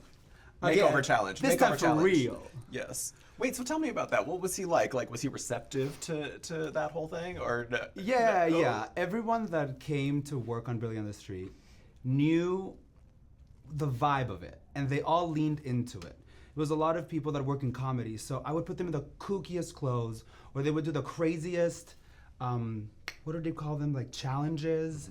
And they all were game for it. They all knew what they were doing. So I strapped a gigantic moon between the legs of Andy Samberg. And he was like, yep, of course. I put Amy Poehler in a Christmas caroler costume, and she was like, perfect. We dressed her in the middle of the street. Listen, people, if you get it, you get it. And everyone got it. Yeah. They were so game. I loved working on that show. Was there any crazy or wild stories of production that you remember? The first thing that comes to mind is we did a sketch with Mariah Carey for Christmas. Yes. And I was production designing, and we had an actual real cooked turkey that I had to run back and forth on the street, like behind them, just in case that segment came to pass. And so we were like running down the streets with a turkey. Listen, the good thing about that is that I kept those Christmas decorations, and they decorated my home for a couple of years afterwards. A sustainable, environmentally conscious queen. Exactly. Yes. This is also why I'm wearing fashion and not clothing for drag queens. We're sustainable. We respect the craftspeople of the world and the planet. And the planet. Those three things, the cornerstones of drag. Yes. Honestly, all of those three things, I forget what they are. Well, yeah, it's already forgotten. But in addition to drag, I did also see that you are a coloring book author. And the book is called Find Your Fuego. You have to. And it's a must. It is a must. You're also a candle Now what? designer. Yes! So how in the world did you get involved with candle designing, and how does one go about designing a candle? Joey Nolfi, I am not just an entertainer. I'm not just a triple threat. I am also a secret fourth. I'm a drag entrepreneur. And if I have a story I want to tell, I will find a way to tell it. And sometimes that story is a children's coloring book, well, for all ages. Yes. I should have brought a copy for you. That would have been nice. I'll send you one. You're in New York, right? I'm not. I'm in Pittsburgh. You're in Pittsburgh, right? Yeah. Yep. And I used to have my family and my friends started having kids. And how do you explain, like, what does Uncle Didi do? So I thought, let me do it, tell my story, how I got here, and also make it fun for kids to learn about finding that essence that makes you different and how to celebrate it. So that's Find Your Fuego, the book, and that felt very important to me. Yeah. And then I thought, okay, what else feels like the world needs more of? And I thought, spicy margarita scented candles. And that's what I did. I went up to the offices of Outdoor Fellow Candles, and I said, we're gonna make history. Not the president of the Disney Channel? The president of the channel, and I said, we're gonna make history, and we did. And so go to ddfuego.com to buy all your merch. Plug it. Including the candle, the book, the shirts. Maybe by this point I'll be selling thermoses. What are these called? Oh, water bottles. And what else are we selling? Well, that's 5 things. That's a lot. That's a stacked merch launch for Thank you. Drag Race. So I love that. Thank you, Joey so Nolfi. much. We need a ding for how many times my name is an edit of this. Just put it up there. But the last thing I do want to ask you is last thing? Wait. Actually, there's 2 things. So quickly, if you had to make a candle scent inspired by season 18, what notes or scents would it include? Okay. The top note is definitely talent. Okay. Like the level of talent and professionalism. And what that smells like is citrus. And then I think the bottom notes are delusion. and that smells like patchouli. Okay, 2 cents. 2 cents. Okay, great. Love And then that. the rest you fill in with some filler queens, and then that it's like a potpourri of flavors. Some like unwashed pantyhose. This is like mixed in there with the Joey scent as Nolfi, well. season Yeah. 18, we wash our pantyhose. Okay, all right, noted. So the last thing I do want to ask you is I did see a lot of your mixes at your shows are like very, very, very entertaining, and you even filmed your own music video to blame it on the edit, which is online. Is there anything you will have to blame on the edit this season, or are you the angel of season 18? I am your unproblematic fave. I feel like I am a true Libra. I consider all sources and weigh the options. And I'm not getting in trouble this year. Not getting in trouble at all? Not again. Nope. No, Again. listen, there's something about me that I don't think people understand. People say fuego, fuego, and it's like fiery. But the real reason why my last name is Didi Fuego is because of what it spells. And it spells F-U, ego. And walking into any environment, whether competition or a show at the bars in New York, walking in without ego is the only way that I can perform truthfully and connect with people directly. And so I really care about that part of Fuego, you know? So yes, my mixes are stupid, but I'm also gonna like be friendly at the end of the show, you know? That's a really, I love that. I love that interpretation of the word. And you have, listen, your personality is so great. This was such a great interview. I loved getting to talk with you. And I really look forward to seeing what you do on the season. Thank you so much for your time and doing this with me today. And I didn't even ask, can I say F-U on this show? Of course. Okay. F-U-E-G-O. There you go. Love that. Well, thank you so much, Gigi. Stay tuned for more with the cast of RuPaul's Drag Race Season 18. And next up, we have Discord Addams. Thank you, Joey Nolfi. Ding! Thank you, Gigi Fuego. Ding! Hello once again, I am Joey Nolfi with Entertainment Weekly, and today we are really burning through the cast of RuPaul's Drag Race Season 18, and given how things have gone so far, I am betting that my next guest has maybe inadvertently summed up the season ahead if you look up the definition of her first name. Please welcome Discord Addams. How are you? Hello, I'm fabulous. How are you? I am doing fabulous as well, and equally as fabulous. I mean, look at the Look at the look. We are. This is the second time I think I vibed with somebody accidentally. We look like we're cast dating today. Maybe so. No, but I mean, this is like. I mean, this is. I love this look so much. This is very, very, very nice. And I also just noticed as we were sitting here, like she has a Mickey Mouse reading a book that says "How to Kill" on her leg, which I use this meme literally all the time. So I am so glad. It's a good sign. It's a good sign that you have that on you. Yes, I love that so much. Now, also a good sign. In researching you, I have seen some photos with just some incredible looks. I've seen you with like a very long green nose. I've seen you with 3 eyes. Also making sparks on your stomach with like a buzzsaw. So are you like the grime grunge punk queen of the season? Oh, are we giving that alternative vibe? Yeah, I think I'm like the coolest drag queen of like Drag Race like period. Of all time? I think so. Well, I mean, the look is doing you favors, yes. The look is like made 100% by me and my partner. So it's like everything you see is always like made by like us. Even the jacket? Yeah, I painted it. You painted. You're not like stitching a jacket. No, but this was. No, it's really impressive. So all of your looks on the show, did you also made those? Yep. Wow. Isn't that funny that like in this day and age it's always like a shock when I know, a queen that is like making their own stuff. I'm like, wow, look at you. Good for you for making your own stuff. I was like, if I go on the show, like I want to represent like me 100%. So like me and my partner just made everything. Mm-hmm. I really commend you for that. And the wig too? Do you style your own wigs and do your own wigs? 9 times out of 10, yes, but we had like a really quick turnaround to get this together, so I bought this one. Well, I mean, it's all really impressive. And like I said, I do want to go back just briefly to that thing that I saw with the saw on your stomach. Do you do like, is that regularly a part of your show, doing like sort of like gaggy kind of stunts like that? Yeah, I play guitar live, I shoot the sparks, I staple myself. You staple it, so like diabetic, you are stapling yourself. Well, like diabetes staples herself because of me, probably. Oh, okay. Dia, did you hear that? Shots fired. Oh, I'm just convinced that like I'm like the blueprint of punk drag. I've been doing this for like 14 years. Yeah. So, okay, wait, are you prepared for all of the review shows to come after you now because you said that you are the blueprint? Yeah. You see, like, I feel like a lot of people are afraid of that going into the show, but you're not afraid of that. Afraid of what? They should be afraid of me. I love this. I love this. I love this attitude so much. Have you ever been doing, because like you are stapling yourself, which I guess is inherently injuring yourself, but like otherwise doing the saws or anything else, have you like accidentally injured yourself while on stage or had any mishaps like that? I've like nicked myself with that thing, but it's not as dangerous as it looks. I mean, it hurts. It's like a high-powered like sandpaper grinder, but you know, It happens.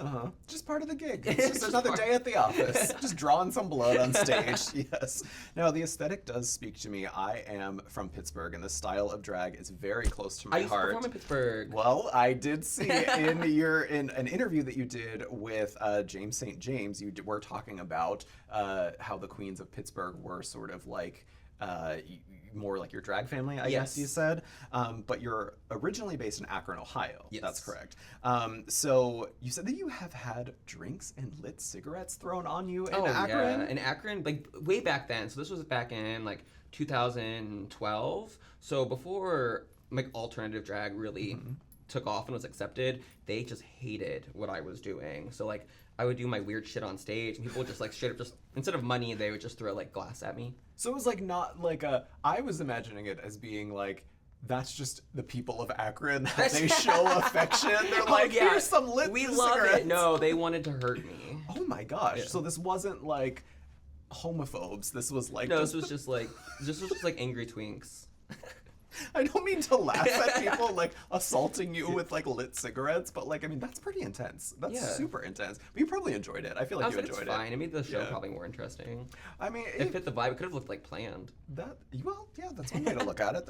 But like my poor friend, like she would always be like a part of the show, and like the drink would always hit her. I was like, God damn it. Well, that's nice though. Your friend took the drink for you. Yeah. That's sisterhood. That is true sisterhood right there. So, what is the drag scene like in Akron? Is it because, like I said, you did say that I know what the Pittsburgh scene is like. Lydia obviously is a great example of what Pittsburgh drag is, but Akron, it is close there. So, is it kind of like the same kind of alt? No, back then when I was performing there, it was a pageant town. So like the whole scene is very pageant oriented. Back then, like if you didn't have a title, like you didn't really like matter as much.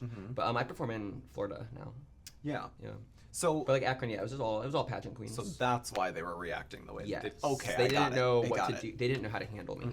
So the integrating into the Florida scene then, what was that like for you? I love it. I love it. In St. Pete, like the drag there is so cool because there's not a specific style of drag there. I would say like everybody just does what they want to do, but everybody's friends.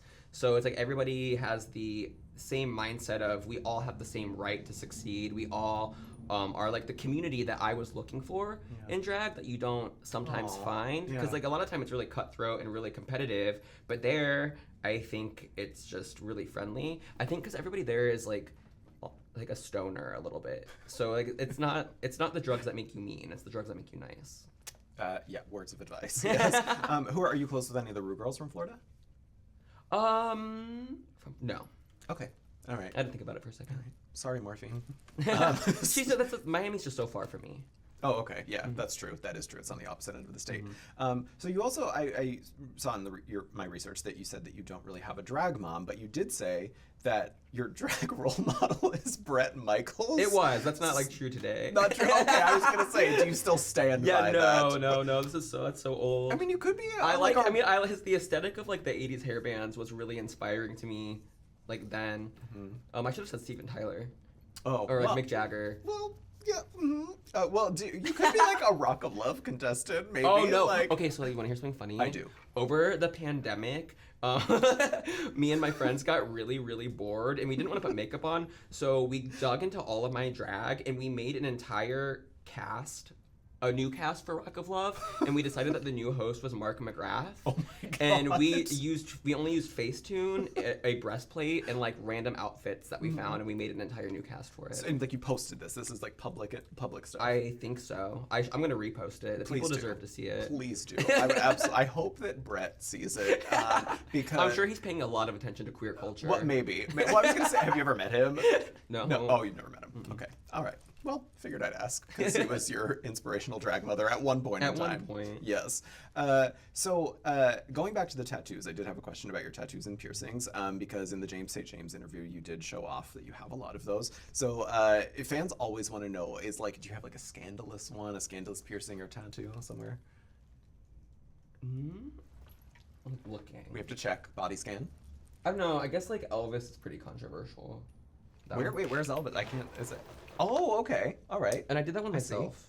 You did a tattoo yourself? Yeah, I'm a tattoo artist now. Oh, nice. So like most of these on me are like things I did. Oh wow. Okay, so my ACAB one, that's scandalous. Well, Depending on who you ask. Yeah. I also see Chromatica here. I got my Chromatica tattoo. This is just like an art project. We're just going Yeah, through we're and just, like, reading the looking. text, the ancient texts. Yes, I have a love this popper so much. bottle with Amel and the Sniffers wig on it. That's like one of my favorite Lovely, brands. lovely. Yeah. Also some scabs I here, got some like because we're scabs, really getting some down rug and dirty burn. here. I had a Yes. drunken lip sync battle with my best friend the other day and decided to do a knee slide on the carpet. So you do have injuries from drag. Oh yeah, this knee just won't heal. Every time it heals, I fuck it up again. Oh no. Well, I love a power slide, even though like on what? On carpet, on tile, on brick. For what? on brick. I get drunk and think I can do things. Don't we all? Don't we all? Don't we all? You also said in that interview you have one from an ex-girlfriend on your arm. Oh I yeah, understand. it's covered now though. Oh, it's covered. That's okay. gone. Well, I mean, the reason that interested me is because Saphira Cristal opened up in our past interviews when we did the preseason interviews about being pansexual, and then Anya obviously is also in a relationship with a woman. So, if you're comfortable, only discussing like sexuality and the importance of showing this community that there's more than one type of sexuality that can fit within this art form. I mean, I was 15 and she was very punk rock. Like she had a shaved head and a mohawk, so I think I was drawn to like the androgyny of it all. I would say like I'm primarily attracted to like men, but I think everyone's attractive. Like there are so many hot girls. I don't think I would physically date a girl, but like I don't know, having sex with a girl was fine. Like sex is sex, you know what I mean? Like it's not gonna feel bad. So it's like people are like, I would never do that. It's like, why? It's gonna feel good. Well, thank you for going there. I always want to make sure you're comfortable first. Literally because... nothing's off limits. You can ask me anything you want. Well, it's good. No, I think it's good to show like because when Saphira opened up about that, I mean, it's something that we know, behind the scenes is a reality in the community, but hearing people talk about it, it's like, yeah, there's so much more than what your assumption is. If in you this shaved, community. she probably looked like you. Okay, noted. Yes. So the last thing I want to ask you, you moved to Chicago from Akron, I believe. Yeah. So what was the acclamation? Oh, what was it? What's that reaction to Chicago? Wait, what? They're just so nice there. There's so much sun and the weather's so wonderful there that people are just like so overwhelmingly nice and kind and welcoming. It's like when somebody asked Mariah Carey about Eminem and she was like, well, they're nice, you can hold them in your hand. I'm like, what about Chicago? You're like, the weather's nice. Well, I did. But like, is the weather nice? I've been to Chicago once and it was not And nice. you didn't see the sun, did you? I didn't actually. you I did don't. not. We went to the beach and it was literally like storm clouds. I'm convinced that like the lack of sun there does something to people's brains. Maybe so. But it did make me think though, because I have no idea if this is real or not, because when I looked for it on Twitter, it did not exist. But there is like a tweet from Chicago legend Shay being like, tell Discord Addams it's on site. What is that real or is that photoshopped? Hard to say. Is that what? So Let's get to the bottom of it. Was there anything that happened between you two? Not really. I think it's all like, I think it was like kind of just fun, and then the internet took it as like I'm this awful human being who deserves to be dead. No. Girl, No. there's a rumor going around right now that I'm disqualified from this season. Like we're not even having this conversation right now. Like I'm not even here. Are you kidding? No. Oh. I'm like fully disqualified. RuPaul found that tweet from Shay. Here's what happened. RuPaul found that tweet from Shay, realized that I'm an awful, terrible racist, and then disqualified me from the season. This is not true. And I'm edited out. This is not true. No. Okay. Obviously not. I wouldn't be here right now. Oh, that's true. Yeah, actually, if you were disqualified, no, you would like, not be they're- here right now. What? No. No, there's a rumor that I got in a fist fight over an eyelash curler. There's a rumor that RuPaul disqualified me. There's so many like fun ones happening right now. Okay. Well. And I think it all stemmed from that tweet. Okay. And that, because like I said, I looked for that tweet. The tweet does not exist. Yeah, so the tweet doesn't even exist. I don't know if it's photoshopped. I don't even know if it's real. So okay, so we're putting that to bed. We're putting that to We're bed. putting out the rest. Did- Shay and I, you were friends. Yeah. Like I have like pictures of Shay. Like Okay. that was my girl. All right. Well, no, we love. Shout out to Shay. I mean, Shout out to Shay. Ironheart. I mean, her doing Ironheart Hello. like is so incredible. I mean, like a Drag Race queen doing Marvel. Like, I mean, that is amazing. Yeah, So, I love Shay. I know. Yeah. I mean, who doesn't? Who doesn't? Well, Discord, this was it was really fun. Like, I love your approach to this art form. I think that you have such a unique style and a unique perspective on this. So it was really fun getting to know you and getting to see your contributions to this art form, and also your Myki tattoo. I love that. I love it so much. So I can't wait to see what you do on the show. I think it's gonna be a really fun As ride. long as I'm not with you. disqualified, you'll get to see it. No, I'm just kidding. No, you are not. You are not disqualified. Well, thank you so much. Again, Discord, stay tuned for more with the cast of RuPaul's Drag Race Season 18. Next up, we have Jane Don't. Well, they did it again. I am Joey Nolfi with Entertainment Weekly, and yes, our latest interviewee from the cast of RuPaul's Drag Race Season 18 is part of the great Seattle invasion that has spilled over from the depths of hell and onto the main stage. Joining her foremothers in excellence from the great city that gave us Bosco, Irene, Arietti, and Jinx Monsoon, welcome, Jane Don't. How are you? I'm well. Okay, shady Ben de la Creme omission. Oh, no, well, Ben de la Creme, I looked, was born elsewhere, but then his origins, it says on Wikipedia, is Seattle. So, yes, we do claim Ben de la Creme. And what about Robbie? And what, well, Come on. And Magnolia Crawford. We might get to it in the questions, We have Jane. some high highs and some low lows, you know what I mean? Yeah, maybe so, but we might get to one of those queens in the questions. Now, the first question, she is Jane Don't, but what does Jane do successfully, quickly? A lot of stuff. You know, I'm funny, I'm beautiful, I'm humble. I have great reading comprehension. I got a perfect score on my reading SATs. I'm good with kids and animals. I've been in a successful, committed relationship for 6 years. Not a lot of you girls can say that.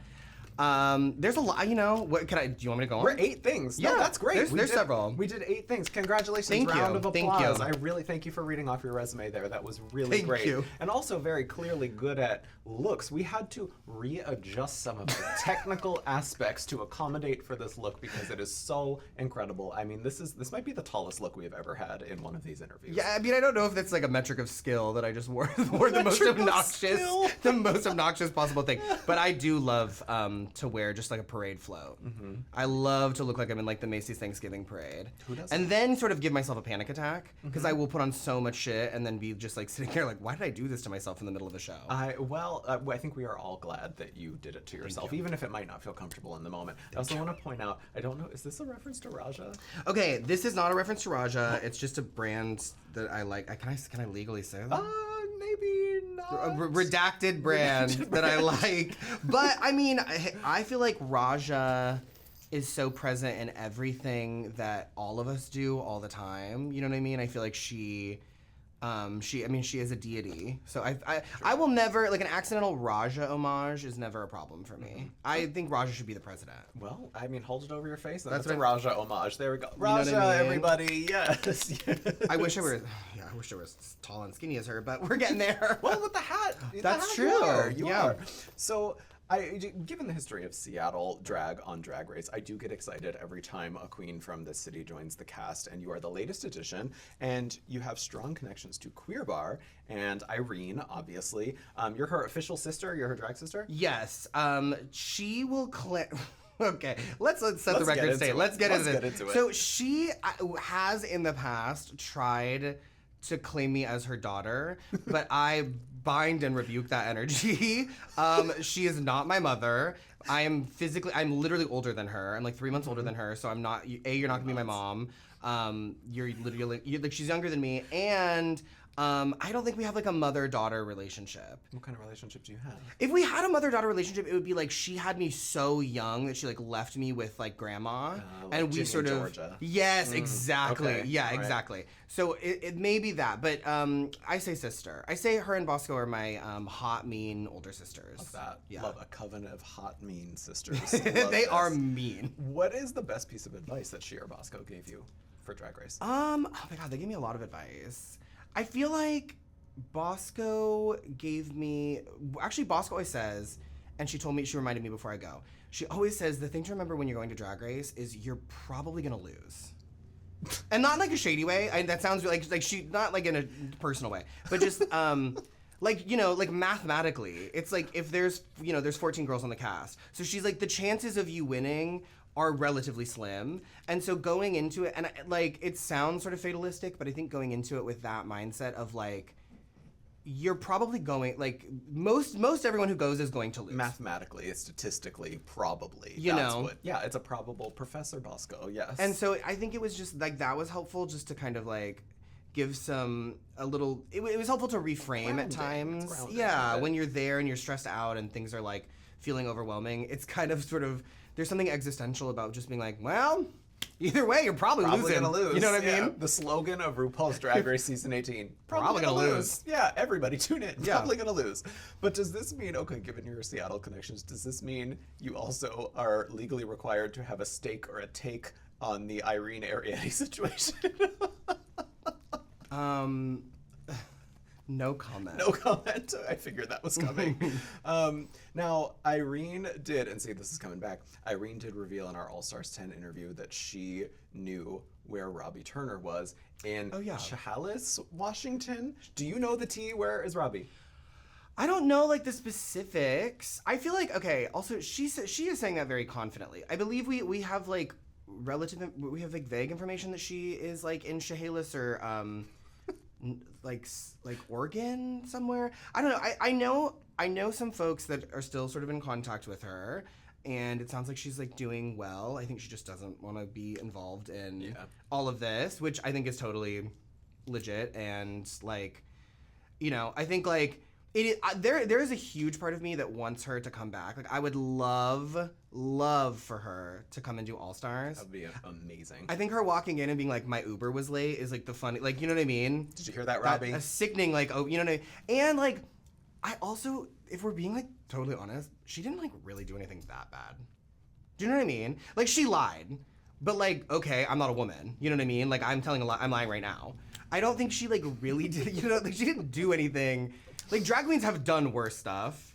And I feel like in the grand scheme, I'm like killing an imaginary Uber driver is like not the worst thing I've ever heard a drag queen like do. You know what I mean? I think Bosco also said that in our All Stars 10 group interview. She was like, Robbie, you did nothing wrong, baby. I really don't think she did, but I also think if she does not like want to be sort of like involved in all this and a part of this, then I'm like, it's her choice. Yeah, go do, get your life. Yeah. But if you are watching Robbie, for what it's worth, I think you are innocent and I love you and Innocent. I really do. I free Robbie Turner. Come home, Robbie Turner. Robbie Turner, absolve Robbie Turner. Well, so given that there have been so many queens from your city, why do you think it seems to like be the sort of, I guess I use this in a loose way, but like the oddball city? Like it seems to produce a lot of really out there, weird queens who also are really funny and stunningly beautiful women when it comes to amazing looks and fashion. So why is that city rife for that juxtaposition? Well, thank you for describing me personally, Joe. Of course, no, I meant you in that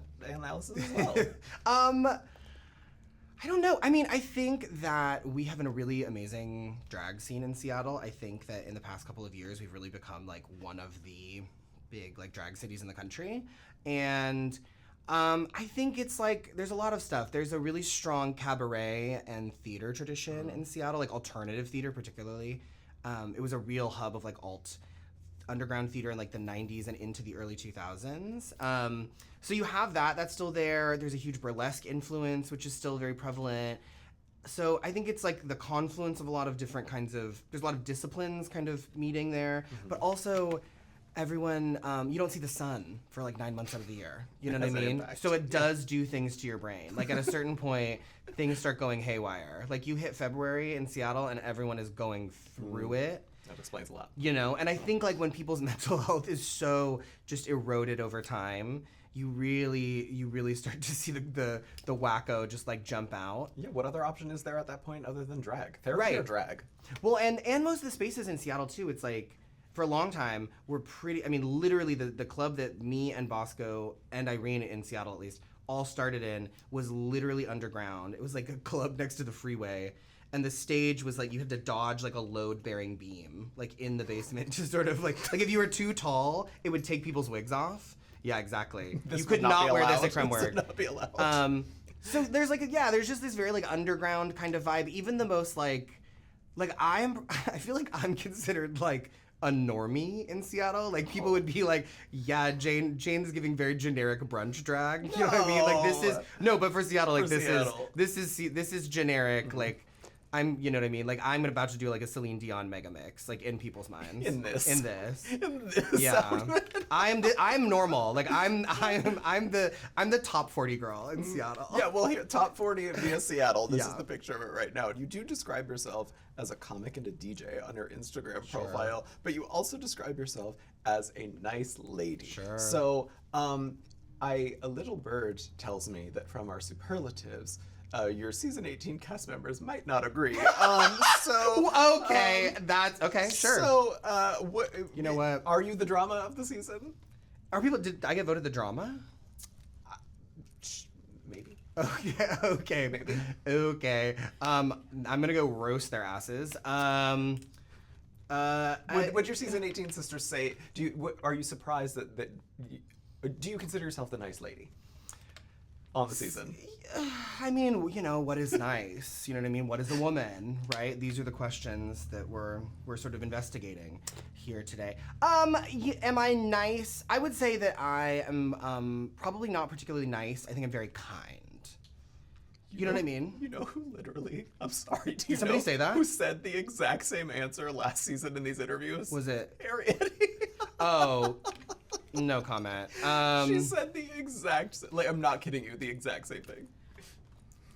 Well, you know, let's check in in a few months, and we'll see where I am versus her.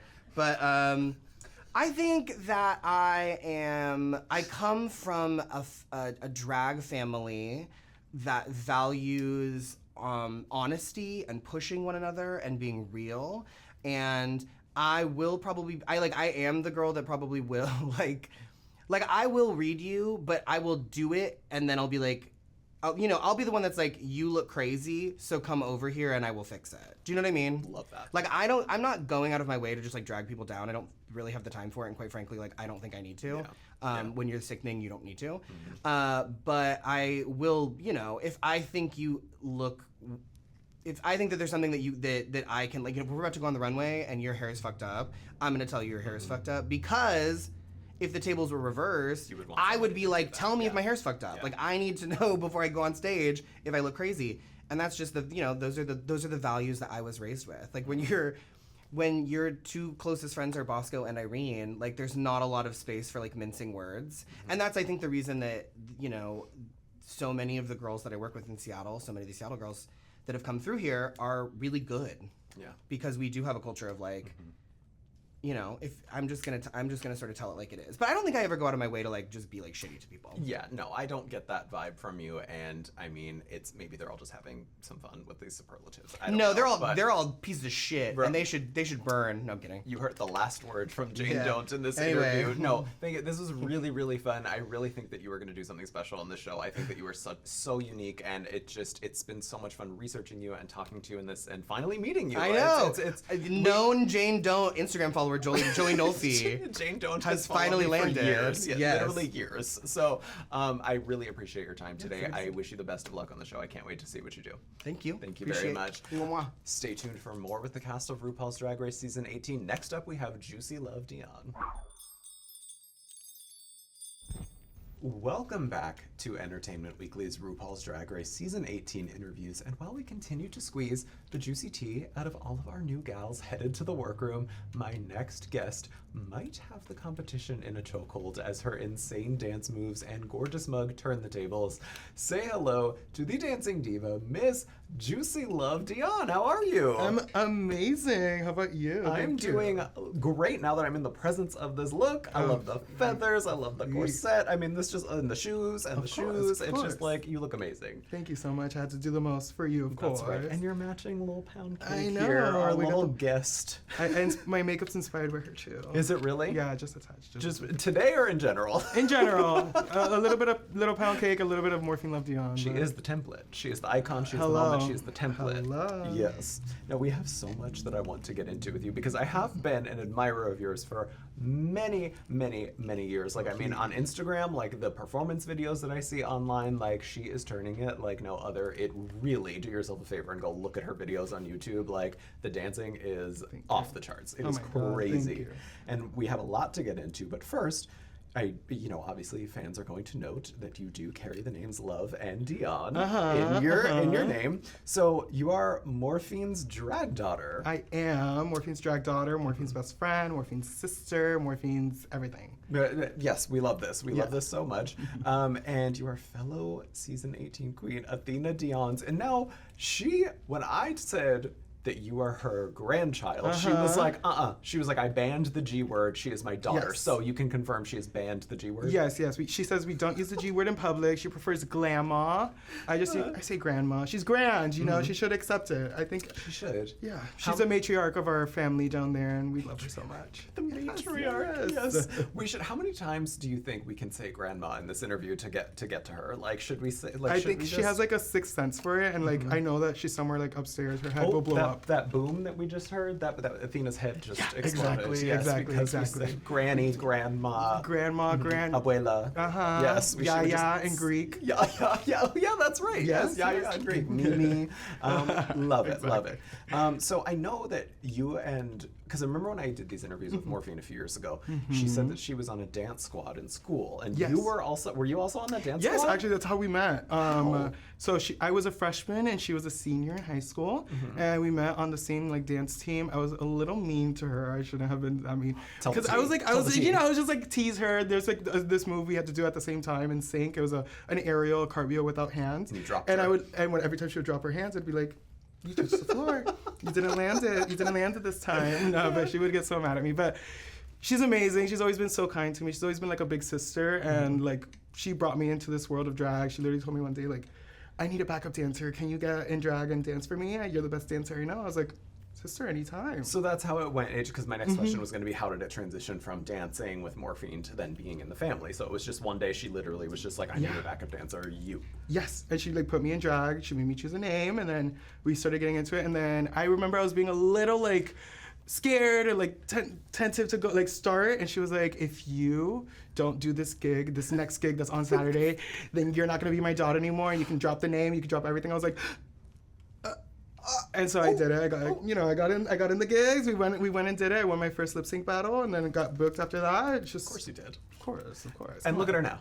Look where she is now. Here we RuPaul's Drag Race season 18. I love that we also aged Morphine. You were like, she was a senior and I was a freshman. Wait, did you say freshman or sophomore? Freshman. Freshman, yeah, of course, a freshman. I Yes. was. Senior Morphine left If we want to age Athena while we're at it, when Athena was a freshman, I was born.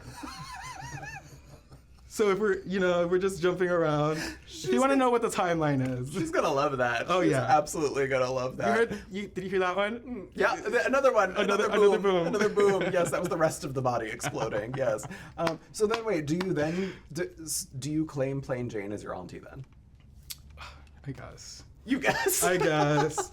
Love Plain. I guess. I mean, yeah. She's in the fam. She's a part of the Boston chapter of it all. The Boston chapter? Yeah. Like, I guess. So that's guess. a no. That's a no. If it's an I guess, it's a no. Sorry to this Plain Jane. I mean, because I just want to call her sister. Yeah. I'm like, sister, how are you? You gotta get the head that sister. She doesn't give me like auntie vibes. I can't go up to her and be like, TT. Like, it's just not the same. TT Plain Jane. TT Plain Jane doesn't have the same ring. It's not the same, like, oof. I don't know why that's tickling me so much right now. TT Plain Jane. I love that. So what is it like, though, competing against your grandma? Grandmother. Your grandmother in She's this my competition. grandmother. Like, did that come with a bit of reservation? Like, or did you like? Was it more like you helped each other prepare? I wish we could have helped each other prepare more, because obviously there's so much on your plate when you're coming into this competition.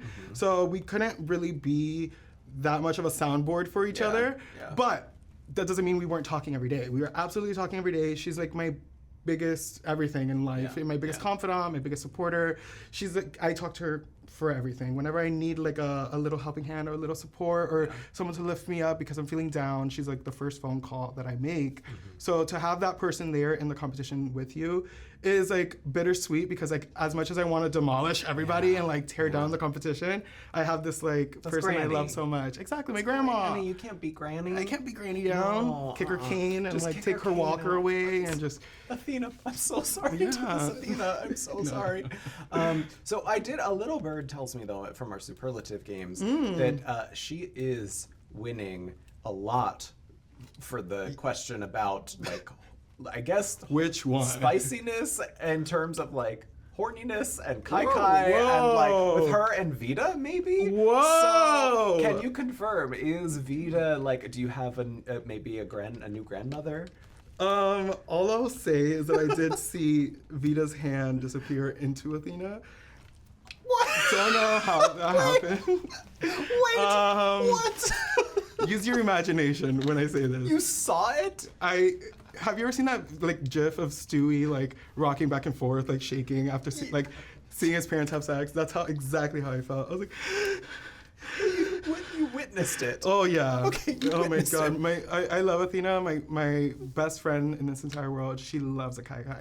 So Vita is now your drag grandmother. I don't know what the relationship well. is, but We'll see. she's part of the family tree now. Love it. Somewhere up in there. Love it. Another showmance. So I want to talk about your talents also as a dancer because I have seen you doing, like I said, the flips and the stunts, everything from a look inspired by Gaga's Paparazzi to Michelle Pfeiffer as Catwoman, which I really, really loved. And I read an interview where you said that your dad said that you could dance, but only if you danced like a boy. Yes. And so given that, can you tell me about your background and your approach to dance? Because you were also a Florida International University cheerleader? For like a little Is bit, that- and then I dropped out. Okay, a little bit, Okay, just a little yeah, bit. yeah. But that quote that you said about your dad, and then given what you are doing now, does sort of speak to me. So can you tell me a little bit about your background with dance? So my dad, growing up, he allowed me to dance, but it had to be manly, and that also like translated in some. You would think that in the dance world, like that wasn't a thing, but unfortunately, I did experience a bit of some coaches and some teachers telling me like you have to dance more like a boy, and so I think like repressing all that femininity, and then like in dance, and then when I found drag, I like it unleashed so fiercely that's where I think all like the driving force for Juicy comes is like all those years of like hiding this femininity. Like I remember even being on my middle school dance team and like hiding behind the curtains and like pumping it down behind the curtains and then like getting out of the curtains just like walking normal. Like, and I would do that all the time. I do that at home with my dad. I do that like crossing the hallways. Like I would just like hide it so much, but then it just came to one point that I was like, you know what? This is exactly what I was missing is like this expression, this freedom of letting it all out. So, and see, like repression only hurts, and when you're an example of when you find something that you can tap into, look where it gets you. Like I mean, not only just like the look and the expression that way, but like the actual art form of outside of drag, which is an art form, but like dance. Like you listened to that thing that you wanted to do. The people around you were not fostering it. When you found it on your own, right? Boom! Exactly. Look where you got. And I think that is such a beautiful thing. If it wasn't for Morphine sticking her finger in your face and being like, "You're joining my drag family. You're my backup gonna dancer." do drag. Listen to that. Wake it up.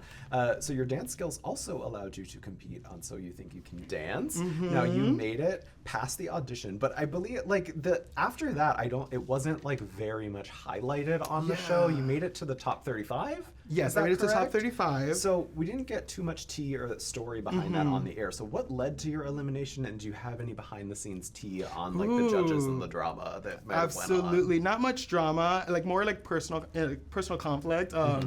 Character development, I would say. Yeah, because I learned a lot about myself in that experience. Which, funny enough, it was So You Think You Dance season 18, and now we're on RuPaul's Drag Race That's season your lucky 18. number. Anyways, so on So You Think You Can Dance, I went a first day I was in drag. They loved me. I like did not expect that. Like the way they appreciated what I was doing, they fully were so supportive of me. I actually watched the episode, and like even when I was like in the back, they were the judges and Kat, the host. They were talking about me. They're like, "Oh my God, how about Juicy? Like, wasn't she amazing? She was incredible." And then something told me like the next day. This is behind the scenes, I guess, because they never really addressed it. The next day, I went out of drag, and in that time, I was very much trying to like still make myself out of drag a star, or like I was still trying to like do both at the same time. But like my confidence just wasn't there anymore. Not as much as like when I am Juicy. I have been living as Juicy for so long that like it just brings out such a different like dancer in me, such a different side and different confidence and a different like, just like it's like all the puzzle pieces fall into place and like it lines up correctly. And so they didn't air my deliberations at all. But when the judges asked me like, would you have been more confident if you were in drag? And I was like, honestly, yeah. And like I had to learn that about myself in that experience. I remember I got off the set, immediately called Athena, and was sobbing, crying my eyes out, made her cry. I was just like, it was a lot. But they were so nice to me on the set. I had like a great time. I just knew in that moment, like, okay, I need to dive into Juicy and put all my energy into Juicy, because that's what brings out the best in me, and that's where I feel the most confident. So it is a learning experience. It's a learning experience. It's character development. It's all, you know, part of life and a part of this crazy thing we call drag. Yeah, and it, like you said, it builds character, and it just, it's like you have a very assured response in that, so you clearly have processed it, and it's come out in a good way. Yeah. So the last thing I want to ask you just quickly is, how did you acclimate to the world of Drag Race? Like, were there challenges that you found yourself more apprehensive to do, and others that you maybe found easier to get into? Ooh, I definitely... There's a lot of things I was trying for the first time, I want to say, and a lot of things that I surprised myself in. And I'm a quick learner and a quick study, so I just, you know, roll with the punches and adjust. In dance, coming from a dance background, I learned to apply critiques immediately. I remember I would go to some competitions, semifinals, and finals were on 2 different days. We would do semifinals, we would get the critiques for semifinals, and we would stay up all night, change the routine, and then compete it the next day for finals to win. Yeah. And so I carry that, like, those morals and those principles with me through everything. It's just apply the critiques, immediately stay up all night if you have to, because the next day it's going to be better. And we'll see how that played out on season Tune 18 in and you'll for see. you. Yes. You'll see it on season 18, of course. Juicy, thank you so much. It was No, so thank nice you, to Joe. finally meet you, and I can't wait to see what you do on the season. I so think much, it's going to you be too. really great. It's going to be Yes. really, really great. Stay tuned for more with the cast of RuPaul's Drag Race season 18. Next up, we have Kenya Pleaser. Hello, dear viewers, and welcome back to Entertainment Weekly's RuPaul's Drag Race Season 18 interviews. I'm Joey Nolfi, and I'm here to make it clear that my next guest has a very important question for you, and it is hidden in plain sight, right in her very name. So, my queen, I ask, can you please her? Can you please a bitch? You know, many have tried, few have succeeded. But hopefully today you can please me, darling. Well, I was just saying, nobody has ever asked me that before, so, Yeah. like, I mean... It's a question that we all have to raise in life. Can you please? People's like, oh my God, I'm a people pleaser. No, bitch, can you please me? You know, that's always the question. There you go. Yes. There you go. Professor Kenya right Yes. there espousing the information. So I feel like your name is, well, first of all, I have to say, look amazing. Like, I mean, look at this look. Look at this look. Just look. Oh, she's mugging already. Something she's little. mugging already. You know, Yeah, just a little, pulls it out the something like closet. that stuff, honey.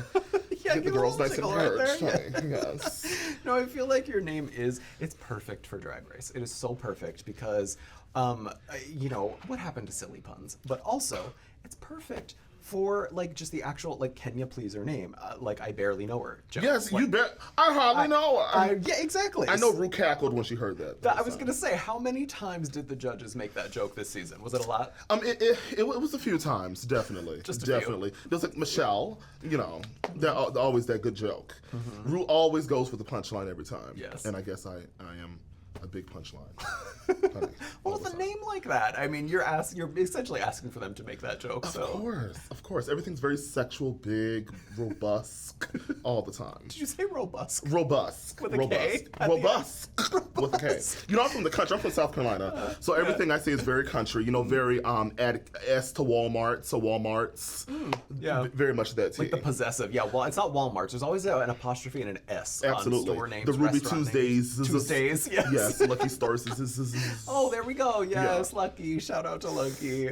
So now you did, in researching you, it was a lot of fun looking Really? up. Yeah. Oh, it was so much fun. Like you have such great performances. I was watching a video. It was actually really funny. I was like sitting at the airport, like waiting for my flight, watching videos of you on YouTube, and you were in like a pink jumpsuit, and then you just like all of a sudden it's like big screen on my laptop, and you just like turn around and you're just like really giving it to Oh, the honey, camera. and I always was showing like- ass, honey. Always. Pleasing the crowds everywhere. Yes, it was so funny because I was like, oh my gosh, people walking by looking at my laptop screen. It's You gonna might be looking at so porn. funny. You might get arrested for that. Now, You do describe yourself as the Lizzo of drag, as I saw on your Instagram. So what does that title signify to you? Like, what is the meaning behind why you want to emulate her specifically in your art? Of course. So, naming myself, self-proclaiming myself as the Lizzo of drag is not just because I impersonate Lizzo, because that's, how I got started doing drag, impersonating her, performing her music all the time. I always said I want to be like the Derek Barry of Lizzoisms, like the hot chocolate of Tina Turner's, stuff like that. So I do impersonate her, but for me, Lizzo's message, especially when she came out, and even right now with the weight loss, is always body positivity. And I always had to tell myself, girl, out of drag, the world can't take a big boy. Bitch, wait until I get in drag, you can't take a big diva. Okay? And when I see Lizzo, she's this effervescent, larger than life, just fierce ass performer. And I was like, that's what I want to represent myself as. So yes, honey, I am the plus size diva. I am the Lizzo of drag, and I'm going to give it to you every ball. Every time. Yes. And I can confirm in the videos that I've seen, yes, you are giving it every time. It is so much fun watching your performances. Like, I cannot wait to be in the audience at a Kenya Pleaser show. Like, I am sure it is crazy. Thank you. Yes. Have you ever met Lizzo? Have you ever... I've seen her in concert like 3 times. I did not go in drag though. Bitch, I get real hot very easily. Like, doing this is, bitch, it's a lot. So I did not go in drag, so that's why she didn't recognize me. But I did wear her merch real big one time. And I did thought that her agent was going to see me, but he did not. But it's okay. But I never met her. I want to meet her so bad. Yeah. That would make my life. It would. It's like, I already met RuPaul. Yes. Bitch. Yes. So meeting Lizzo. RuPaul #1, Lizzo number 2. Down. Yes. Down. The house boots, yes, God. Well, I hope that you meet her someday. I think that would be a really nice meeting of the minds there, because I think that you guys would vibe very well. I think yeah. I'm obsessed with her. I love Jesus. that. I love that. And now seeing your outfits, in addition to the one that we have today, I love that they range from some glam beauty to some really, there's campy ones in there too. There's some really fun camp looks. Like, my 2 favorites that I saw were, there is a legendary look where you have a cow horns and your face is painted in cow print. Yes. And then there's one, it cracks me up so bad, and if we can get permission to use this, I would love to show it in the video. Your body is the Scream mask, but then your face is also the Scream mask. Yes. I loved it so much. It really tickled me. So what is your approach to fashion in general, and what can you tease about your Drag Race package overall? So definitely with my fashion in general, I'm very all over the place. If I have an idea, I'm like, oh bitch, I want to do that. So with the Scream mask thing, it was literally the day of Halloween. I did a Halloween show with Aja actually, which was so fab, honey. Like a week before, and I didn't have any Halloween pictures. I was like, I'm not putting on any makeup. I put the mask on, no makeup, didn't black up my eyes or anything. I was like, fuck it. This is, bitch, this is fucking camp. I have no makeup under this mask. I'm gonna put it on, hold a knife, and be cunts. And that's what I did. So yeah, that whole bodysuit, I stoned it, I cut it out. Oh, I love it. So yeah, anytime I have an idea, anything that's cute to me, because if I have it on, bitch, it becomes black culture. So everything I put on is black culture. Like even with this, honey, this is, I look like Sideshow. What is it? I stutter so bad. Okay. I have a speech impediment. right. South Carolina education system, sonny. Failed me fiercely. That's okay. I look like Sideshow Bob right now. And I was like, oh, from The Simpsons. Yeah. Can we say that? Yeah, from The Simpsons. Sideshow Bob from The Simpsons. The fucking crazy looking man. I look at that right now with his hair. Anything that I love, I'm going to fucking wear it. And turn it a little twist and black. And that is my runway package. Anything in particular, you just have to, tune into RuPaul's Drag Race only on MTV. Plug it. I also love that you said, you stoned that mask, and it's fitting that was at a Halloween show with Aja, and you did that. Like, did you stone that mask? Did you oh my God, you're so good stoned at this. the mask. You're so good at this. Yes. We're holding space. You're so good at this. Did you stone those tights? Well, bitch, I stoned every crevice. I nearly went blind stoning this fucking bodysuit, honey. Yes, well, you know what? It's worth it. Suffer for the art. Suffer for the art. Now, you do have, like I said, some incredible lip sync videos online. I've seen you doing the splits in the tightest bar spaces, like kicking, dipping, doing it all. So what is your approach to lip syncing and some of the songs and artists that get you going? And does this mean you are the one the season 18 queens should be afraid to lip sync against if they ever have to? No shade. Me and my Juicy is a very viral sensation with her lip sync abilities. Yeah. But I feel like Big Mama, I can keep up, honey. I definitely think that I can keep up. I'm used to performing on a stage literally this fucking big, kicking, splitting, dipping, giving the children what they want and what they need. And it was on a bigger stage.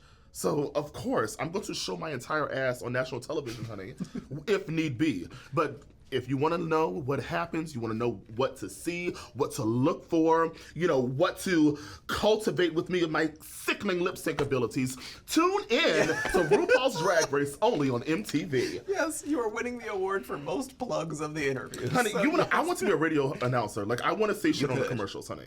When the promo drops, I want to be like, only on MTV. Only on MTV. So, narrator of the season, maybe, in confessionals as well? Honey, the confessionals was my favorite part. Yes, Girl, okay. fuck getting in drag. Fuck walking the runway. It was the confessionals. It was the confessionals. I was like, honey, I'm a talker. Yeah. And I want to talk and show these people that I can speak. Now, is she giving Delilah radio host on, like, nice radio host in the confessionals, or is she giving Wendy Williams in the confessionals? I definitely think it's a mix of Wendy Williams and Luther Vandross. And Barry White. First time that has a ever very been deep said. register. I always feel like Barry White and Luther Vandross takes over my vibe. You see that one video with Luther, him and Whitney were singing? Like, Yes. Yeah, that's how I sound, bitch, all the time. Yes. Only on MTV. Only on it. You are. Joey Nolfi, you're interviewing me, right? What is this, Entertainment Tonight? Oh, it's weekly. Weekly. Yes, Oh, shit. yes. Edit that out. Entertainment Weekly. EW. Yes, EW. Okay, so Joey Nolfi with King to Pleaser only on EW. Only on EW. Yes. Yes, I love this so much. Yes, you are. She checks every box. She really checks every professional He said it, box. I didn't. Yes, yes, I deem it to be so. Do you have any like particularly wild lip sync stories or like mishaps or injuries during lip syncs? So out in the wild, let's see. One time, my first time at Pride, like in 2020, was this 2023? Oh my God, when did I start getting good at drag? Because I don't count, I think 2023, I did piss myself. Sorry if On stage? It was outside. Okay. It was outside. I did pee myself. Luckily, I went to someone's house for a fitting. I was getting a gown made. She doesn't know this to this day. Simone, I'm so sorry. Wait, like season 13, Simone? No. Oh. God. Oh, okay. Bitch, All right. season I was 13. like, you I'm pissed from yourself at Simone's house? This queen named Simona Bishop from Charleston. I love you, girl. Okay, She was all making a gown for me, and I had soiled myself while performing, probably Lizzo. And I went to her house to get the gown made, and I had to like wash it in the sink and put the pads back on because I had to get the fitting done. Okay. So working girl was trying to do things. Yeah. Like, She's honest. She's honest. I am. She's candid. She's an open I'm here book. to be I love open. this. I'm here to be the Olivia Pope. I imagine Olivia Pope is standing right there. That's why I'm trying to do this interview. She actually is. Welcome, special guest. Oh my Olivia God! Pope. Yes, You meet Miss Kenya Pleaser. Scandal is like my favorite show of all time. Well, love that for you. I've never seen an episode, but I'm sorry. This oh no, are you I'm gonna calling Huck cut right the now. cameras dead ass me? Dead ass. Cut the cameras for real. I'm so sorry. I will. That is now on my homework, my list of things to do. But no, thank you for telling that story. I think disgusting. that I shouldn't have said it. But it's funny. It's like, listen, this is like it's a big silly art form, and serious in some ways, but like I mean, it's we love the silly stupidity of it sometimes, and that is a great story for that. So thank you for telling that story. Although I do wish it was at Simone's house, like the actual, Could you well, I don't want to say imagine? the actual Simone, but Drag Race Simone. That would Drag be Race, really funny. at my Black Queen's house. That would be so embarrassing. Yeah. We could just say it was Simone. Actually, I was at Simone's house of Avalon Simone, and I pissed myself. There, you heard it. We corrected. We retconned it. Yes. Well, Kenya, thank you so much. This was really, really, really fun getting to know you just this little bit in this interview, and I am so incredibly excited to see you on this season. I think it's going to be so much fun. Thank you so much. I cannot believe this is over. I wanted more time, but one more too. thing. Yes. Should we look in the camera and say this? Watch RuPaul's Drag Race only on MTV. I'm gonna let her say it because I didn't know what was coming out of the mouth. I should have listened to it, but yeah, I'll let her plug it. Thank you so much, Kenya. It was really, really, really fun. Stay tuned for more with the cast of RuPaul's Drag Race Season 18. Up next, we have Mandy Mango. Hello, and thank you for joining us on this legendary introduction through the cast of RuPaul's Drag Race Season 18. I'm Entertainment Weekly's Joey Nolfi, and I'm here to tell you that as the old saying goes, the sweeter the fruit, the juicier the mango. And yes, I did just make that up to have an intro for my next queen, but I will bring her out to speak for herself better than I ever could. Say hello to the delicious Miss Mandy Mango. Hi. Mandy. How are you, Joey? I'm doing great now that I'm in your presence. This is an incredible look. Look at this. Thank Look you. at the material. Some denim and diamonds. She's feeling stoned this morning. Did you stone that dress? I did. Me and a handful of friends, but all of our hands have been all over this dress. Oh, lovely. Yes. Lovely. And did you still on those tights as well? I have to ask. Well, okay, maybe not those, but yes, we have some. You know, wherever you can get other people to outsource and do your work for you, you know, we're drag queens. You know, there's only so much time we have, okay? She's a businesswoman. She's thinking business-minded, yes. Now, in doing my research on you, which was a lot of fun, I found a series of, the first thing I found, it was a series of YouTube public health messages that you made in drag as a coronavirus. Oh my gosh, wow, we found those! Yes, you were a coronavirus. Yes, I got booked during the pandemic to make, like, PSAs to wash your hands. Yeah. So I dressed as a coronavirus with zip ties on my head, painted my face like a cool, like, villainy viral monster thing, and taught them to wash your hands to Blackpink in order for you to know how to get rid of the coronavirus. Love it. Anytime we drop, you just knew this interview was going to go viral. The second you said Blackpink, you just made this interview that's now going to go viral. So thank you. Now, I was going to make a joke about you not only being a fab queen, but also a medical professional. But you actually, I learned you actually are a registered RN, right? I am, yes. I started drag the same time I got my RN license. So I've been doing both for 7 years.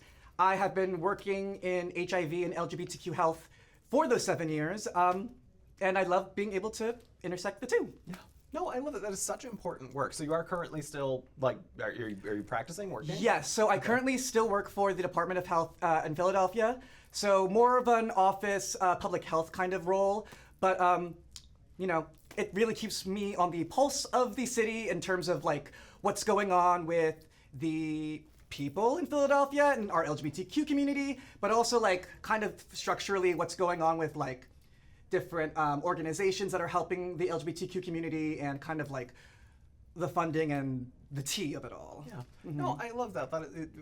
Thank you. That is really important work that you're doing, especially for the community. I think that is so commendable. Thank you. Now, did you have to provide any medical services on set? Whew. You know, I was really close, but I don't know if the Good Samaritan laws in California protect me like that. So I did a good cheerleading response in the back. I dialed 911 if I had to, you know, real fast. I got on that. I knew where the AED was if I had to use it. Boom. Luckily, no. My services, personally for me, were not needed during the show. But I know that I will be having to cure some of these girls of their gonorrhea after the show. Yes. But it's fine, it's fine. It's just a shot. So I have heard there might be some kai-kai after the show. I have heard. Maybe more on that later. Now, you might be our first U.S. queen who is legitimately qualified to actually administer the drag delusion vaccine. So who would you administer that to this season? Wow, I think there's so many people who need this vaccine. Luckily, it is free, and I do know how to give it. So the first person I think I would give it to would have to be Athena Dion. You know, a lot of people, I feel like, have been saying her. You know, but there's something so entertaining about it, though. You love a drag queen with a delusion. It kind of keeps things interesting in the room, but sometimes it gets a little too deep and you're like, Athena, I don't work for you. I'm not gonna do that. Athena is the Miranda Priestley of the season, apparently. But she knows what she's doing when she's saying, when she's asking for Prosecco and ice. I will agree with her on that. I would definitely will. Yes, note the order. Yes. Now, I also saw that you began drag at the Westchester University Drag Show. Is that true? Yes. So, yes. Introduced by Latrice Royale, who you said she was the first one to say your name in a public capacity on stage. So she introduced you to the world as Mandy Mango.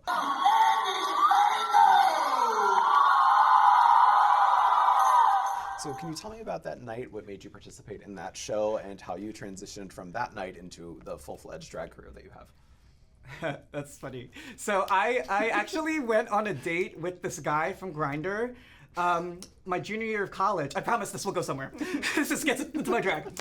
And I thought it was going to be a really fun date. It turns out he just wanted to talk about guys he's hooked up with. I'm like, okay, kind of tacky, but whatever. We'll be friends. Be cute, a little kiki. And then, like, we showed up to a party separately, and then he went around the whole party saying, like, oh, like, yeah, we went on this date, we're kind of seeing each other. I had showed up with another guy. So they were, like, starting to fight, and meanwhile, this guy's trying to, like, impress me and, like, dance. And sister, those were not the dance moves to impress me. So I later found out that he, this is where it all ties in. Yes. I later found out that he won the previous drag show at Westchester. And I watched the video and I was like, oh, you think you're serving all 5 elements. So then I decided to try out for the show next year. And then I won. And then from then on, I was like, I guess I won't stop doing this now.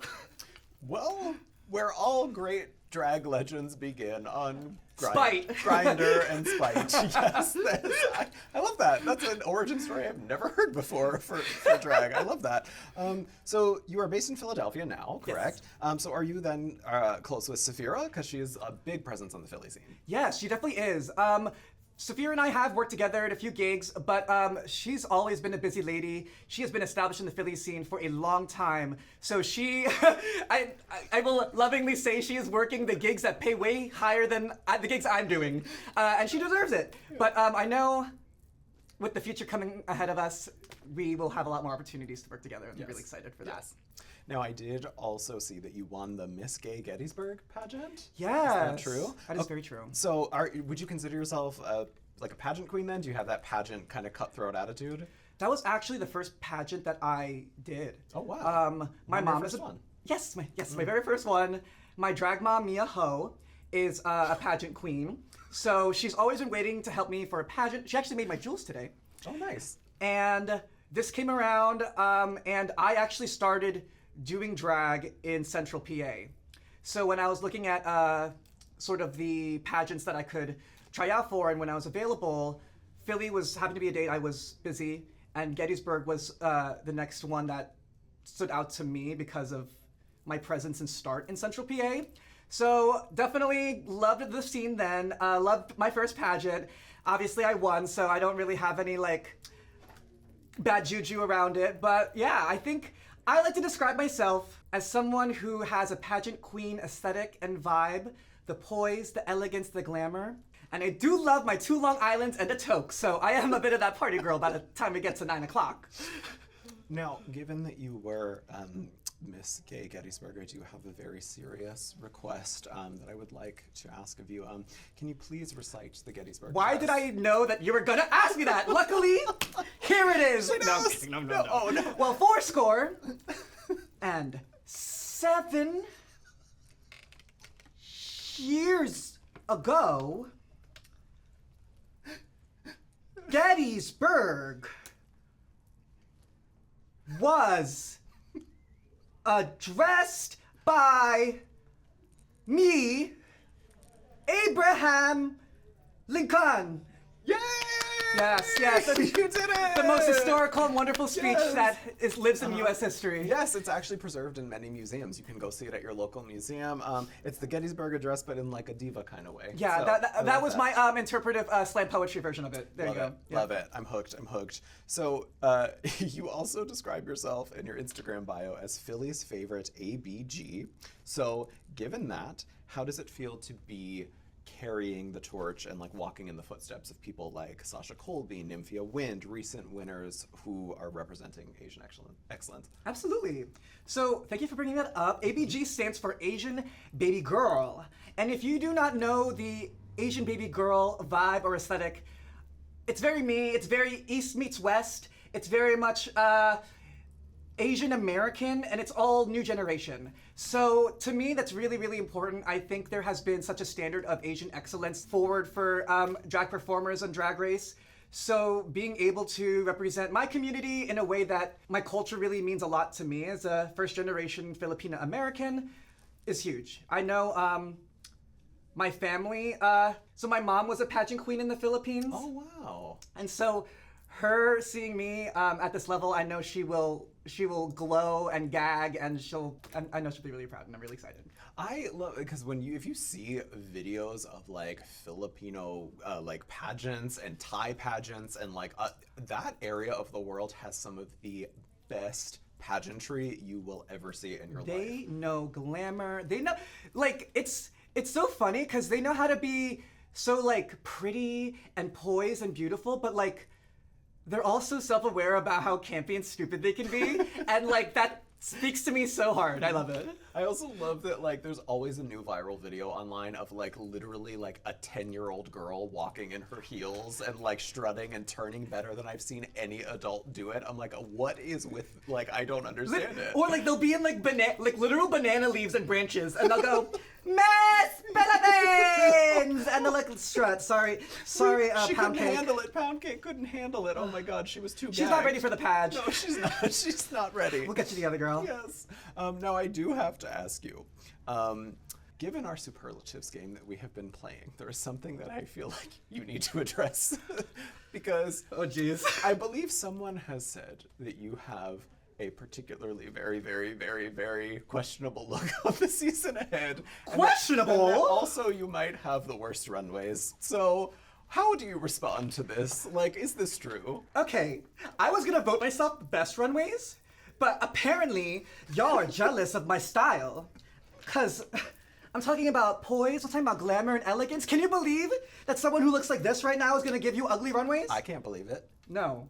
So I think the girls are jealous. Yep. I think you can expect a lot of cute, stylish, couture, Vogue, but mango looks this season.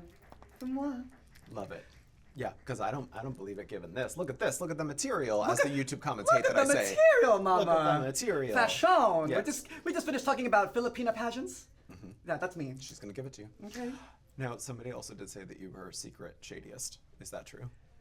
I will admit to that. I will definitely admit to that. I typically err on the side of sweetness. You know, being an RN in the field that I am, I do think like there's a place to be for like to know what the real problems in the world are and what petty drama is.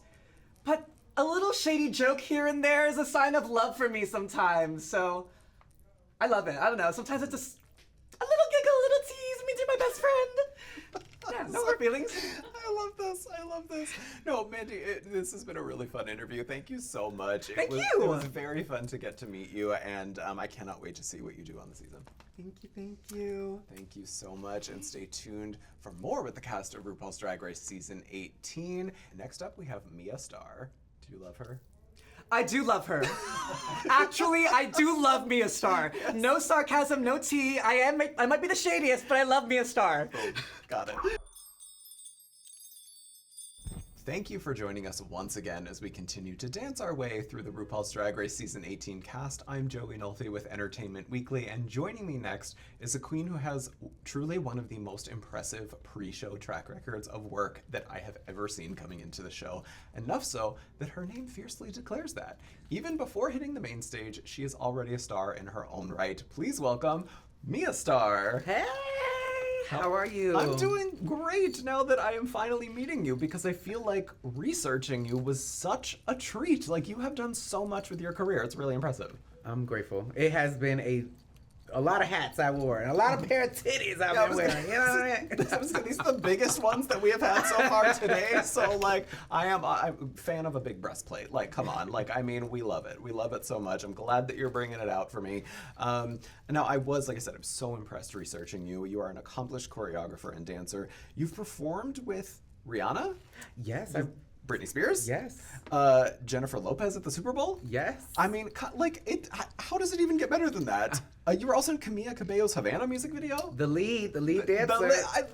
Look at this, the excellence right here. So, like, how long have you been dancing? Is this something you studied? Actually, no. I started at age 17, hip hop aerobics just to lose weight, and it became such a passion and love, and everybody was like, "Are you a dancer?" And I'm like, "No." Until I started to like take classes and go to these auditions, and I'm like, oh my God, I'm making it really far in these things. Maybe I am a dancer. Yeah. You know? You're like, oh, maybe I'm at the Super Bowl dancing with J-Lo. Maybe I am a dancer. You know, maybe I could do a little one too. What are your fondest memories with like some of the celebrities that you've worked with on the sets? Like, were they all nice, or are there some shady tea? There's a couple that I would not dance for again. No, Rihanna. You will not dance with her again. No, Rihanna, you are my girl, bitch. I love you forever. That was my first like main big, like real big mainstream artist. Before her, I was on tour with Paulina Rubio. That was huge. Wow. But I was also like it was only one boy and one girl. Yep. So I didn't get that full, like, the 8 dancers or 10 or 16 dancers experience. So Rihanna, that was just amazing. That was her Loud tour. And it went into her Talk That Talk promo tour. Yeah. So So one tour segued into the next one. yes. Love that. So that's talent right there. So is it how does that? Because obviously, like, you're dancing choreography with these things. So like girl group challenge, we know there's choreography there, but acclimating into something like a lip sync, do you choreograph your lip syncs, or do you just kind of let it come to you in the moment? I would prefer to choreograph my lip syncs. So a lot of lip syncs that you would see, I do choreograph it. You know, there are times where you have to freestyle, and, you know, depending on the situation that you're in, you know what I mean? Or like what song that you do have, but I make sure that I choreograph it all. Nice. And I think that sets me apart as a dancer queen, because I don't do so much of the stunts and the tricks, but you're gonna see me do an 8 count. I'm gonna hit that step. Okay. So if there is lip syncing this season, not saying there is, but if there is, like in a hypothetical scenario, the queens of season 18 should be very, very afraid. Those bitches better beware, okay? You better be afraid of being a motherfucking star, okay? Now, can you dance with those on? You know, it's not easy, but we can make it do what it do. Okay, all right. We'd love to see that. Yes, because, you know, Jessica Wilde gave us a really fierce example of what you can do with a breastplate while dancing. So maybe a treat is in store. So I also saw that you were a casting and talent producer for The Voice and World of Dance. Is that true? Yes, this is true. Wow. So you know how the reality TV game works behind the scenes, right? Yes. You're very familiar with it. I am very, very familiar. Did that give you an advantage, like sort of navigating the drama and the competition of the season? Like, how did that impact your game as a contestant on the other side? You know, I thought it was going to give me a huge advantage, but when you're on this side of the fence, I'm like, I'm just a contestant, you know? I think as far as interviews and stuff, like when I would interview contestants, I would, you know, just tell them to be themselves. So that was like my main, you know, thing that I just wanted to be like, just be yourself. People are gonna fall in love with you or not, but as long as you're real about it, you know? So usually you're the one producing people, but now you're being produced on the show. That must have like thrown you for a loop, honestly. It has, and at the same time, when I got the call for Drag Race, I was also giving people the call for The Voice. It was so parallel that I was like, what is happening right now? It just felt so surreal. Yeah, I mean, it must be a shock too. Like, I mean, you know, because prior to Drag Race, you hadn't been a contestant on any other show, right? Actually, oh, you were? What were you a contestant on? America's Best Dance Crew, season 1. Oh, you were a contestant on that? Oh my gosh, how did I miss that in my research? Wow, okay, so that also prepared you for Yes. reality TV. But it was like dance things, you know? I actually, season 6, I did make The Voice as a contestant. However, we were sequestered in a hotel and they told me to not leave the hotel, but Britney Spears was having auditions right next door at Center Staging and I snuck out the hotel and I ended up booking it, so I had to pull out of the blind audition rounds. And I was such a rebel. But hey, it was a 5-year, you know, of my life worth, you know, having. So Which shows did you book leaving the Drag Race hotel? I didn't. No, look, this is the main goal over here. Yes. The only thing I booked was a reservation at the Yard House. Listen. Love that. So wait, so you made it to The Voice and then you left containment and auditioned for Britney Spears. This is amazing. Yeah. I love this so much. That's it. No, she's a true rebel. She is a true rebel. But being on that other end of the reality TV production side, which of the season 18 queens would you cast on a future reality show? Like, which queens are giving the best reality TV contestant of the season? My newest daughter, Kenya Pleaser. Love her. Is so great for television. She is amazing. She is my daughter, Kenya Pleaser Starr. Wait, did you adopt her, actually? I did. We have our first adoption of the season! Oh my gosh, like, it's official. You're not joking. You really did adopt her. I did adopt her. Whether or not she claims it or not, bitch, I'm your mama. Oh my gosh, I love that so much. What if, so what did you saw in her on the show that made you want to adopt her? She's just such a light. She is unapologetically herself. She can demand any room she walks in. She is super talented and gorgeous, and she's just that bitch. Yeah. I can, yeah, and I mean, as Mother proves, yes, who is also that bitch, apparently.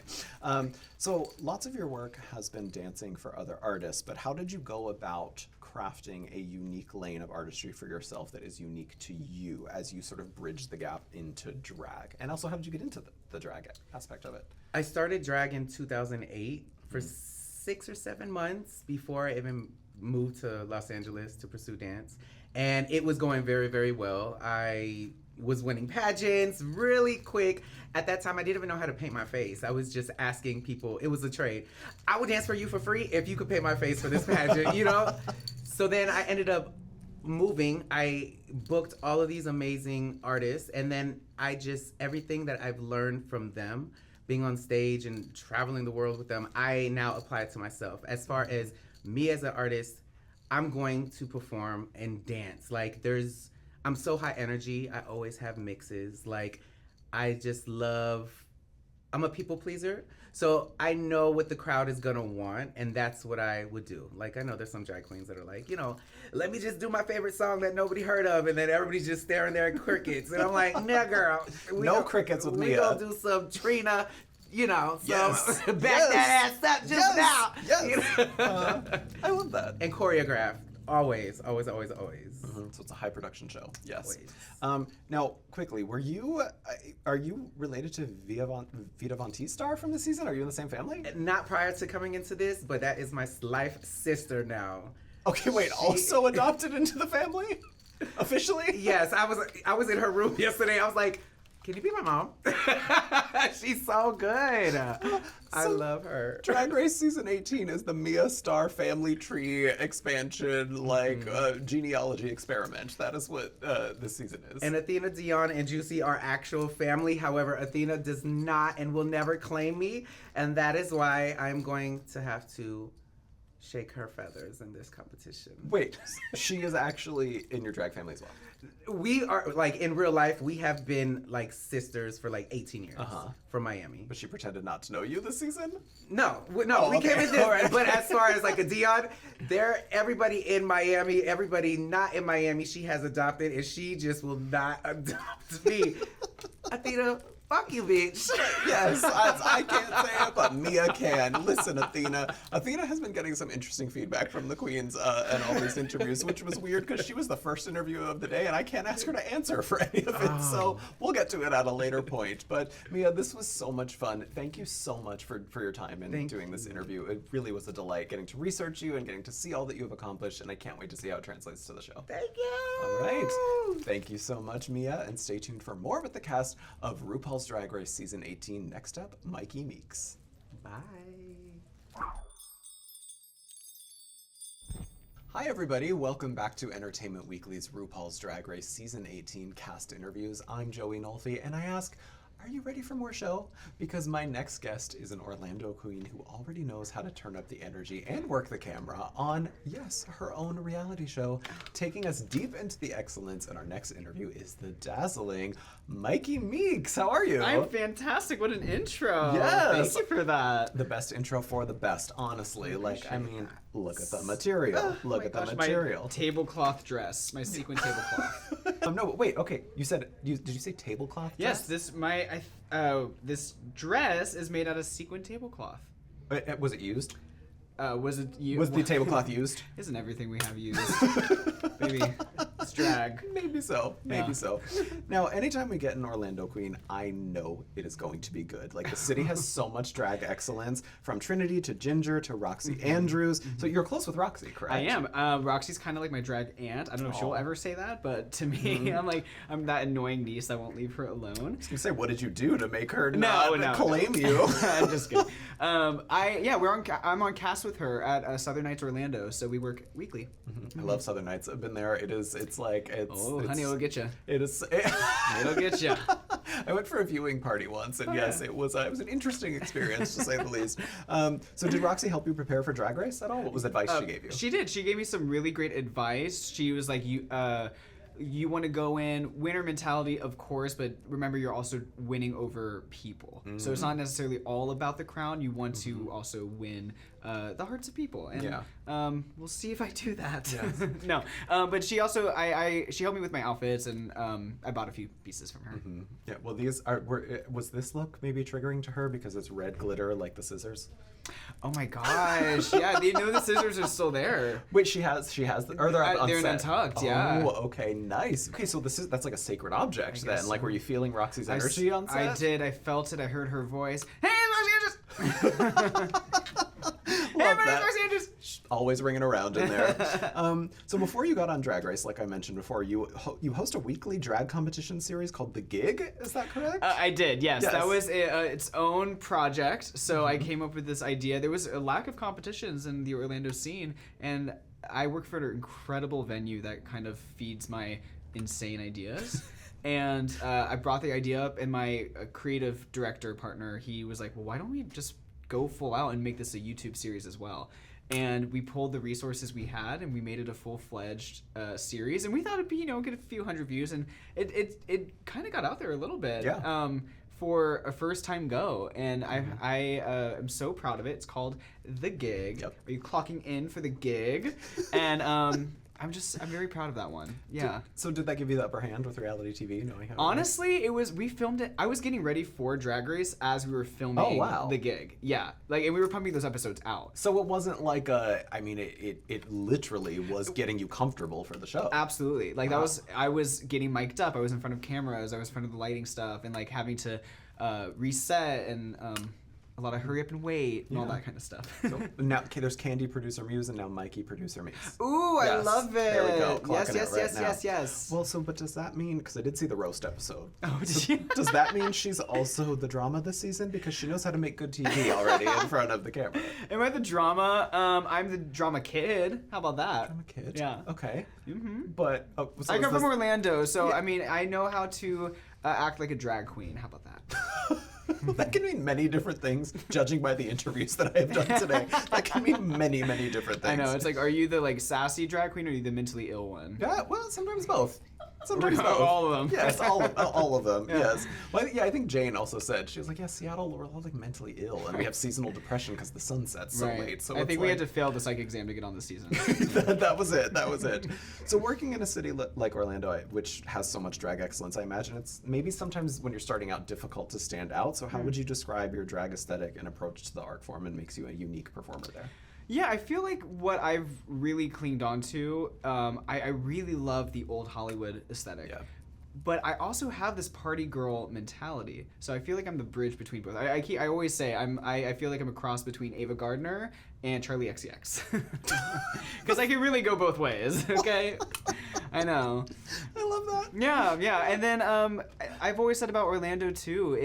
We're the entertainers for the entertainers. All those theme park people, they come to see our show, and unless they're in the show, we do production, we do big numbers and all that. It's pretty amazing. Yeah, no, it's a great scene, and I also have loved some of the looks that I've seen from you. There was a look where you won Miss Comedy Queen while performing as a cow. Correct. With a Myki Meeks!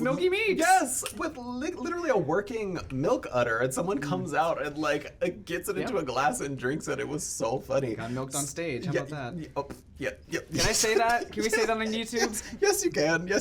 I love it. Yeah, anyway. It was Outrageous Evening Gown, and I was like, I want to be a cow. Yeah. Let's do it. Who doesn't? Working udder. The udder was real. No, it wasn't. No, it wasn't. No, okay, all right. I believed you for a second. This always happens. Some of these queens will tell me those rotted shit, and I will be like, wait, really? Go to the black market to get a real udder, honey. I mean, that would be kind of sick. I went to Roxy's closet and pulled out an udder. She has cow udders in her closet. So will those kinds of looks, because obviously, like you said, you do have this very nice, glamorous style, but will those comedic looks and campy looks be part of your package on Drag Race? I think the comedic looks will come in more for the challenges. I think for the runway, I really wanted to have look glamorous and also a sense of fun with that. there may be a look where I thought it was really funny. I that's might be a spoiler. I don't know if I could say that. There might be a look or two where I was like, the judges are gonna love this. This is hilarious, and they might read me down for it. But I thought maybe I misunderstood the assignment. Mm-hmm. We'll see. It happens. Yeah. It happens to the best of us. When trying to be Ava Gardner and Charlie XCX is banging around in your brain, sometimes things will get lost in translation. Well, I say that because like at the club gigs, like I can't always do fabulous drag. I have to be a hoe. As Ava Gardner once said. As Ava, well, Yes. she kind of was a party girl at the time. Yeah. She was. She hated working and she just wanted to be fabulous. And I relate. Yeah. No. Although I work nonstop. But. Yes. Yes, you do. No, you do. Now I understand you also have musical theater training. So BFA in musical theater. Mm-hmm. Do you consider yourself? Are you the BFA weaponizer of the season? Or are you not that kind of theater? I definitely had to weaponize it in certain aspects. But here's the thing. Here's the difference between me and someone like Susie too. I don't. Sorry, Susie. No, I love Susie. That's a good friend of mine. Well, good sister and all that. And it's not a part of my aesthetic. Like, I don't really bring the theater world into that. It's more my training and my upbringing. Yeah. I'm not the only one, though. Normally, how there's always, like, one theater queen of the season? There's a few of us. Who are the others? Jane. Oh, Jane is a theater. Jane don't. Oh, Well, you couldn't tell? Well, from today's look, yes, I could tell. Yes. But and I think Dee Dee is a theater girl as well. Okay, interesting. Okay. But yeah, I definitely had to weaponize it for certain aspects. It's that I'm so. I call myself a recovering theater kid because that trauma is still there. But there were challenges where I really had to use that upbringing for sure. Yeah. Well, I can't wait to see how this all plays out on season 18. Yeah. I mean, it's been really fun talking to you and getting to know your artistry, and I cannot wait to see how this plays out on the show. Thank you so much. And it's an honor to be here. Thank you very much. So it's going to be a good season. It's got the twists and the turns. They're coming. I love this season. I love this season. And I think that it's kind of, I don't know if I could say it's kind of back to basics. Like, it feels like a traditional season. Oh. And you'll see what happens. Also, it's a season full of queens who've been doing this. We all wanted this. We've been working, and we all hold our own. We're not all figuring ourselves out on the show, which is fun to watch. But it feels like, oh, this is for real. Like, this is a pageant. It's like All Stars before All Stars. Kinda, yeah. Okay. Yeah. Ooh, I like that. You can use that. Yeah. It's like All Stars before All Stars. Oh my! Except I'm eliminated. My earring just fell out, honey. That's okay. Cut that. Do not include that. Oh, we are using that. It's the ghost of Athena Dion coming down and that was me getting too confident with it. Yeah. Well, thank you so much, Myki. It was very nice to meet you. Stay tuned for more with the cast of RuPaul's Drag Race Season 18. Next up, we have Nini Coco.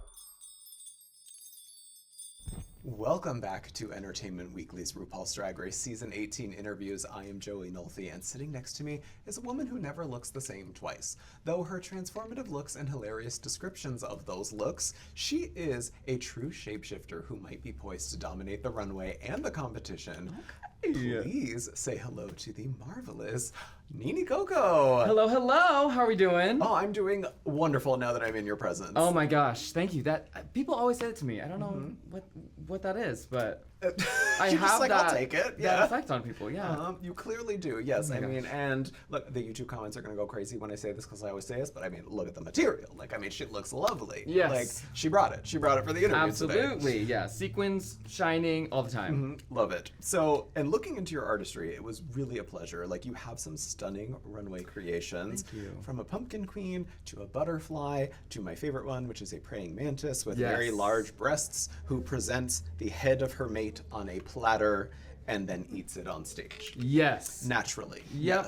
Yes. I feel like they're all the same girl, and I see no difference. Yeah, I see no difference. Yeah. I love the like bold color, conceptual, just that's my favorite thing. I am just noticing, how did I not notice the eyelashes at first when it is just now hitting me in this moment. Look at this, the pointy little, it's just like bling. Yeah, that's kind of become a thing that I started to do, was just coordinate a lash with the look, and I feel like it pulls it all together, And Michelle loved it on the season. She loved it. She loved it. Yeah, she made a comment here or there, and but it was fabulous. She loved it. And do you make all your looks yourself? Make all my own looks. Yeah, there was a couple for the show that it was like just under the pressure that we had. Yeah. Got a little bit of help, but Most of my package I made myself before ever getting called to be on the show. That was the thing that I did, was make all my own looks, my own wigs. Yeah. That's what really drew me to the art of drag, was the making of it. Yes, and that is getting back to basics with that and like learn how to sew. Jujubee still doesn't know how to sew. Okay, she doesn't know how to do a lot of things. And they keep calling her back, so maybe it really isn't even a requirement. In my rule book, it's a requirement. It is a requirement. Get the sewing machine. You can even hand sew. Like, bring it back to, who's the lady that made the flag? Thread and needle. Betsy- Gosh, history lesson. Betty- Wait, we have to ask Mandy Mango because she recited the Gettysburg Address in our Oh my interview, so she's a God. historian. Wow. So yes, we need to ask her. Mandy, call it Mandy. who sewed? Was it Miss B. Anthony? Susan B. Anthony? I'm really taking this. I'm not letting this go. I'm not letting it go. Betsy Ross. There we go. That's what I meant. Betsy Ross. Yeah. Yes, we're smart. We're smart. So what you're saying is essentially you aced design challenges. Absolutely, yeah. If my vision before coming to the show was, if I land in the bottom for a design challenge, I will quit drag. It's over. So It's over. it is yet to be seen if I will quit or not. So tune in to find out if I will never do this again. If I disgrace myself entirely. I hope not. I hope not. No. Now, in terms of performance, you've also described your works as, and this really amused me looking at the way you describe your artistry. There's Ballad of an emotionally complex and sentient circus tent, to another one where the concept was basic white girl Swiftie listening to the radio, hyperpop takes over, her eardrums explode, and then she becomes a demon. So where do you get these inspirations? Like, when does it come? Do you sit down and plot it, or it just comes to you in the moment? You know, both of those I was given like a one-word prompt, and from there it just kind of deteriorates, you know? And so like the sentient circus tent, the prompt was circus, and I was like, let me be the tent. Let me tell you the complex existence of what it's like to be the circus tent. Yeah. You know, you house all this amazing, crazy stuff inside, but you never get to experience it. And so I was like, let me personify the tent.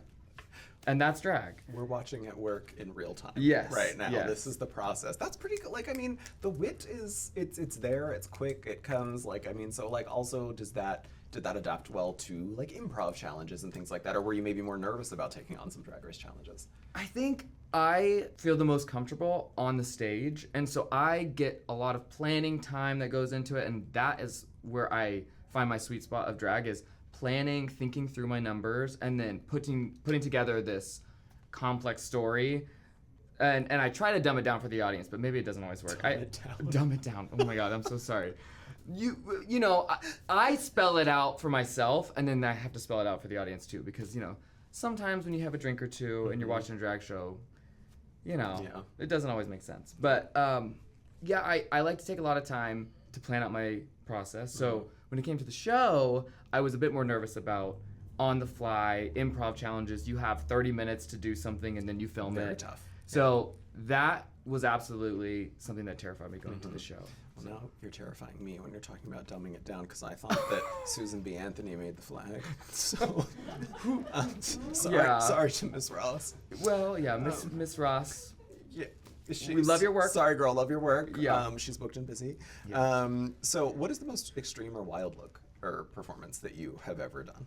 I do think one of the most unhinged was the praying mantis look, the praying mantis video. Like, and someone once described my drag as angry drag, which at first I was like, oh, excuse me. And then the more I thought about it, I was like, actually, you know what? That's so tea, because I do get a little crazy on stage. I feel like sometimes out of drag, I'm, you know, more reserved into myself. But then when the spotlight comes on, it's like, sure, I'll rip the head off of a praying mantis and eat it live, because why not? And that can lead to happiness. So angry drag can lead to happiness Angry for a lot drag of people. leads to happiness and joy. Yes, that's your new presidential campaign slogan. Yes, angry drag leads to happiness. Yes. So using some of your signature descriptive words like we talked about before, can you maybe tease some concept or mood words for things that are part of your season 18 package in that vein? You know what I'm gonna say is there was a lovely girl on the season named Miss Darlene Mitchell, and she was describing my drag to me, and she goes, she's kind of like this hairy bug. And I go, you know what? I'll take it. None of the other girls are serving hairy bug, and that's what I got. So there's a little taste of Harry Bug scattered throughout the season. Harry Bug. I love Which, that. you know, today I wanted to make sure there was no. This is not Harry Bug. This is just Harry. This is I'm a survivor of a pussquake, and we, you know, march safe into pussquake. I'm not safe yet. Like, I can't. We're not Yeah. done with this interview. Yeah, I can't claim it's that still yet. kind of shaky in here, y'all. Pussquake. The pussquake is rumbling. I You love gotta that. Cover your heads, girl. Pussquake. Did you say that on the show at all? Is that no? No. this Okay, is- so we just made no. up an EW exclusive Pussquake. Welcome to the pussquake. Yes, love that. Yeah. Now you are the Richter scale has shown increased activity on the Pussquake Yes. in Denver. That's where is that where you're based? Yes, Okay. yeah. So it's known for having some very wild characters, like obviously Evie Oddly, Willow Pill. Yep. So are you close with either of them? I have met both of them. So I performed in a show with Willow, and I have met Evie backstage a few times, and I reached out to her before coming to the show just to get some last second, like, what do you think, girl? Do you have any advice? What'd she say? She was basically just like, you're gonna go in there and be terrified, but the more fun you have along the way, the more that's gonna radiate to other people. Yeah. And you know what? I tried my best to hold on to that, but like you do walk in and it's terrifying. Yeah. It's so terrifying. But there were the moments of fun that did, I feel like, you get warmed up and it happens. You have fun. Then the pussquake. Yeah. The tornadoes rain down, the pussquake. What else we got? I'm sorry, I'm like a 12-year-old. I'm so amused by that. I don't know why that amuses me The pussquake. so much. So the last thing I'll ask you is, you said in an interview with Jessica Lahore that Nini Coco as a drag concept reignited things in yourself that you shut off for a long time. Yeah. So what did you mean by that, and how did you rediscover the things you repressed through this art form? I mean, before I could talk, I was raiding my mom's closet, getting in her heels and her jewelry, and that was like, I was such this happy little kid. And thankfully, my mom was somebody who let me play in that for a good time, and, you know, play with dolls and do all that stuff. So it's very soon at a young age that even from the other kids, they start to tell you, you know, girl, boy, stop it, put that doll down, pick up a baseball bat, diva. And so, like, I bought into it, and I did all of that, and not that any of that was bad, but I think there was always that part of me that was wanting to express that femininity and just be free in however I wanted to present myself and dress myself and the things I like to do. So drag is this thing in adulthood that I found and was able to reactivate all those parts of my little childhood self and, you know, just have fun, be joyful, like, and then, but kind of tailor it for a more adult audience, you know, like becoming a demon on stage after listening to hyperpop radio. I don't think is really a childhood concept, but it is like a fun thing that I get to play out now. Yeah. I really am excited to see how this acclimates and you translate this into the world of Drag Race, because I do think you have a very unique, you're very in touch, it seems like you're very in touch with this type of artistry that you do and why you do it, and I am very excited to see how you translate that into like what Drag Race asks of you to do. 'Cause Yeah. that's always interesting to see the queen's personal style and how well they mesh it with Drag Race. So Yeah. very much looking forward to you on the show. Thank you so much for this interview. This was Oh my really fun. gosh. It was really Thank fun getting to talk you. with you. Yes. And stay tuned for more with the cast of RuPaul's Drag Race Season 18. Next up, we have Vita VonTesse Starr. Well, that's it. We did it. We have reached the end of Entertainment Weekly's RuPaul's Drag Race Season 18 cast interviews. For the final time today, I am Joey Nolfi, and while she might be last alphabetically on the cast, my next guest's drag excellence, stunning looks, and overall essence of first-rate star power make it clear why Starr is literally in her title. Say hello to the divine Vita VonTesse Starr. Hello. Hi, it's so nice to meet you. Nice to meet you. Especially in this look. I mean, you look divine. You look Thank absolutely divine. And look at the nails, too. Can we please get a shot? Clock the nails. Clock the nails. Clock the nails. Ew. It's so good. Did you make this? I did. It always gets 20 times better when I know that a queen made it. Like, I know that a queen made the look. Like, it just look, it's... Wearing my own work, it just feels amazing to represent it. Yes. And did you still own the glasses? Yes. Every little detail matters. Yes, So. it really does. But like, unfortunately, you had to destroy a pair of glasses to do that. Maybe. Yes. Yeah. R.I.P. to the glasses. But looking into your artistry for these interviews, it was such a pleasure. She is serving that big, beautiful, glamorous Southern drag in that mug. The mug is perfect in every single shot. And I saw in an interview that a fan of your work is also Ms. Akira Chanel Davenport, where she actually praised you and said that you're always innovating and you're doing everything yourself. So again, all of your looks, do you design and do everything yourself? Yes, I design and do everything myself, from hair, makeup, garments, embellishments, absolutely everything. I love the creative arts field. So anything that makes me use my hands or use my creative brain, I'm all for it. So I just love to sew and design. And how long have you been doing that? 13 years. Wow. So that's why it looks so perfect. Yeah. Because Well, you've been thank doing you. it literally 13 years. I love this so much. So what is your aesthetic inspiration in drag? Like, what are we getting from her on the runway in the season ahead? Oh my God. Well, I love to mix both masculine and feminine styles together. I love the femininity of soft lines, but I also love bold edges and silhouettes to create some sort of masculine, feel. So both masculine and feminine features, kind of merge together.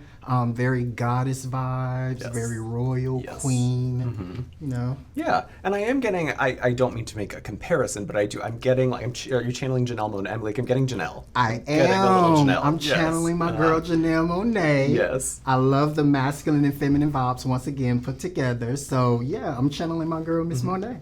So what you're saying is you will be doing her E.T. Halloween look from the Jennifer Hudson show on Drag Race coming up. You will see. Tune in to find out, baby. You will see. There's a lot of things in store fashion-wise, so yeah. Yes. So are you part of any drag families that helped shape your drag into to what you are today? Yes, I'm a part of the Starr family, originated from Alabama. Yes. And we have family members in Florida as well, but that family member has helped me mold and shape who I am today. So what's your background outside of drag? Did you study performing, fashion, anything like that, or are you like self-made in this art form? I'm pretty much self-made, and that Wow. sounds so arrogant to say, but I'm pretty self-made. But outside of drag, I like to do a lot of things, from sewing, designing, seasonal decor, carpentry work. I build a lot of props for pageants. So I just kind of do it all, jack of all trades. Seasonal decor. Yes. I love this. Wait, do you mean like Seasonal home decor? Yes, home decor, interior design is a big passion of mine as well, so I absolutely love it. I did see on I was wondering, because like you post on Instagram these shots and it looks like you're in an Airbnb because it is so meticulously like curated. And I'm like, this has to be, she is staying somewhere. But that's your home now that I know that you are Yes, a home decor person. That's my home. Halloween, fall, Christmas, Easter, St. Patrick's Day, Valentine's Day. Honey, no holiday too big or small. It's going to be decorated. Justice for the Irish in the home Yes. decor sector with St. Patrick's Day. We are bringing it with Miss Vita. Now, I've also seen a lot of, like we were saying, Janelle, your tribute, but I've seen a lot of you recreating looks from Aaliyah, Beyonce, Cardi B, Salt and Peppa even. So why those inspirations and what have those artists done for you as a person and an artist enough that you wanted to honor them through your art? Well, I'm a huge lover of music, preferably the 90s. I'm very much of a 90s kid. So I wanted to pay homage to the artists and the music that, helped mold me as I was growing. So yeah, just paying homage to all of the entertainers and the music that I personally love to do. The Aaliyah look is really, really something special. You should all go check that out on Instagram. Thank It's you. There's really so much nice. more to check out on Instagram too. So check your girl out. You'll be pleasantly surprised. Yes, to get some home decor inspiration. I am telling you, All of that. the cozy vibes of your home. I was just like, I want to live here. It looked very, very nice. It looks very, very cozy. So on the note of looks, though, you do also have an Instagram post from January 7th, 2023, where you posted a side-by-side photo of you and Michelle Visage wearing similar outfits. And you said, and I quote, "Bitch stole my look." So did you have a chance to confront her on set and settle the score of who stole whose look? No, I did not have a chance to confront her, but please don't be mad, Miss. Oh God, please don't be mad at me. Yeah, so bitch stole my look. Mama did it first. So check and compare it. Hear that, Michelle? Did you hear that? As of the I still love you. That Instagram post will be deleted by the time this Yes. interview has gone. No, Please, no don't delete trolling. it. Don't kill me. Please don't delete it. Please don't delete it. But I also referenced Ciara before. She praised you, but I also saw I believe it's a pageant photo where there's alongside other pageant winners like Kennedy, Trinity K. Bonet. So are you're close with them as well? Yes. Oh, We're just a big pageant family, a group of girls from the South who love drag, who loves pageantry, and yeah. So did they give you? I mean, that's a strong Ru girl friendship to have. Did they give you any advice or help you with Drag Race prep? They gave me a few little secrets, here and there to kind of, go along the way. So yeah. I have to know if, given the information that we've received today from other queens, I have to know if maybe Lydia Butthole Collins and Corey King gave you some advice, because we have been hearing that there might be a showmance between you and Athena Dion. So what can you tell us about this? Oh, Athena is very special to me. So yeah, tune in once again. If you want the tea, season 18, watch out, baby. You'll see. Okay, love it. So were you attracted to drama? Because I believe every single queen in the superlatives has said that Athena is the drama of the season. So is that just you're attracted to the drama? Athena is mother. Athena is the grande dame. And both of us actually are Leos, so we share birthdays very, very close within a few days of each other. So I think I'm more drawn to the energy of Athena. It's very passionate. And okay. So the last thing I want to ask you is one of your titles, Black America Junior Miss. Is that correct? That's the appropriate title. So how would you say that the pageant world prepared you for competing on reality television? Did it put you at an advantage? And did it also give you an advantage in Untucked, maybe? Well, first of all, I don't remember all of that. So just break it down. But yes, first of all, it did give me an advantage because I feel like being a part of the pageantry world has groomed me and shaped me, and it polishes your skills and your skill set so that you can be the best version of yourself and you can be the best entertainer you can. And what was the second? Because there's a stereotype that the pageant world is like very cutthroat, very catty. We are. Yeah. So did that prepare you for Untucked, maybe, and the fireworks that might go on in there? Yes, it definitely prepared me for that because, like I said, this is a cutthroat industry. So you're aware of your surroundings and you know that, hey, if a girl come for you, I'm going to come for you 3 times as hard. Is that a preview of Untucked? Yes. Yes. You will see. Tune in. I can't say that enough. Yes. But it's definitely a preview. So Untucked, because I believe it was Myki who said that this season is like a back to basics kind of feeling for her. She said that this is like giving classic Drag Race. So would you say in that sense too, in terms of drama and interactions, like we're back to Drag Race drama basics? Absolutely. And another thing, as far as being back to basics, I feel like this cast is such an amazing group of entertainers, so polished and so seasoned and so professional. So, yeah, that's another part of being back to the basics. Well, it's definitely not back to basics with you. You are like, this look, it is progressive, it is new, it is fresh, and I cannot wait to see how you apply all of this excellence onto the show. I think that you're really going to give us something special. So thank you so much for opening up in this interview. I really appreciate it. No problem. Opening up is what I do. Well, are you going to say it or am I going to say it? I don't know if I can say it. But thank you so much, Vita. I really appreciate your time. And that's it. We did it. You're the grand finale. We saved Vita for last, the grand finale. The best for last, darling, as always. I figured you were going to say that, yes. Well, thank you so much. And thank you to the cast of RuPaul's Drag Race Season 18 for a wonderful round of interviews. Tune in when the season premieres on MTV.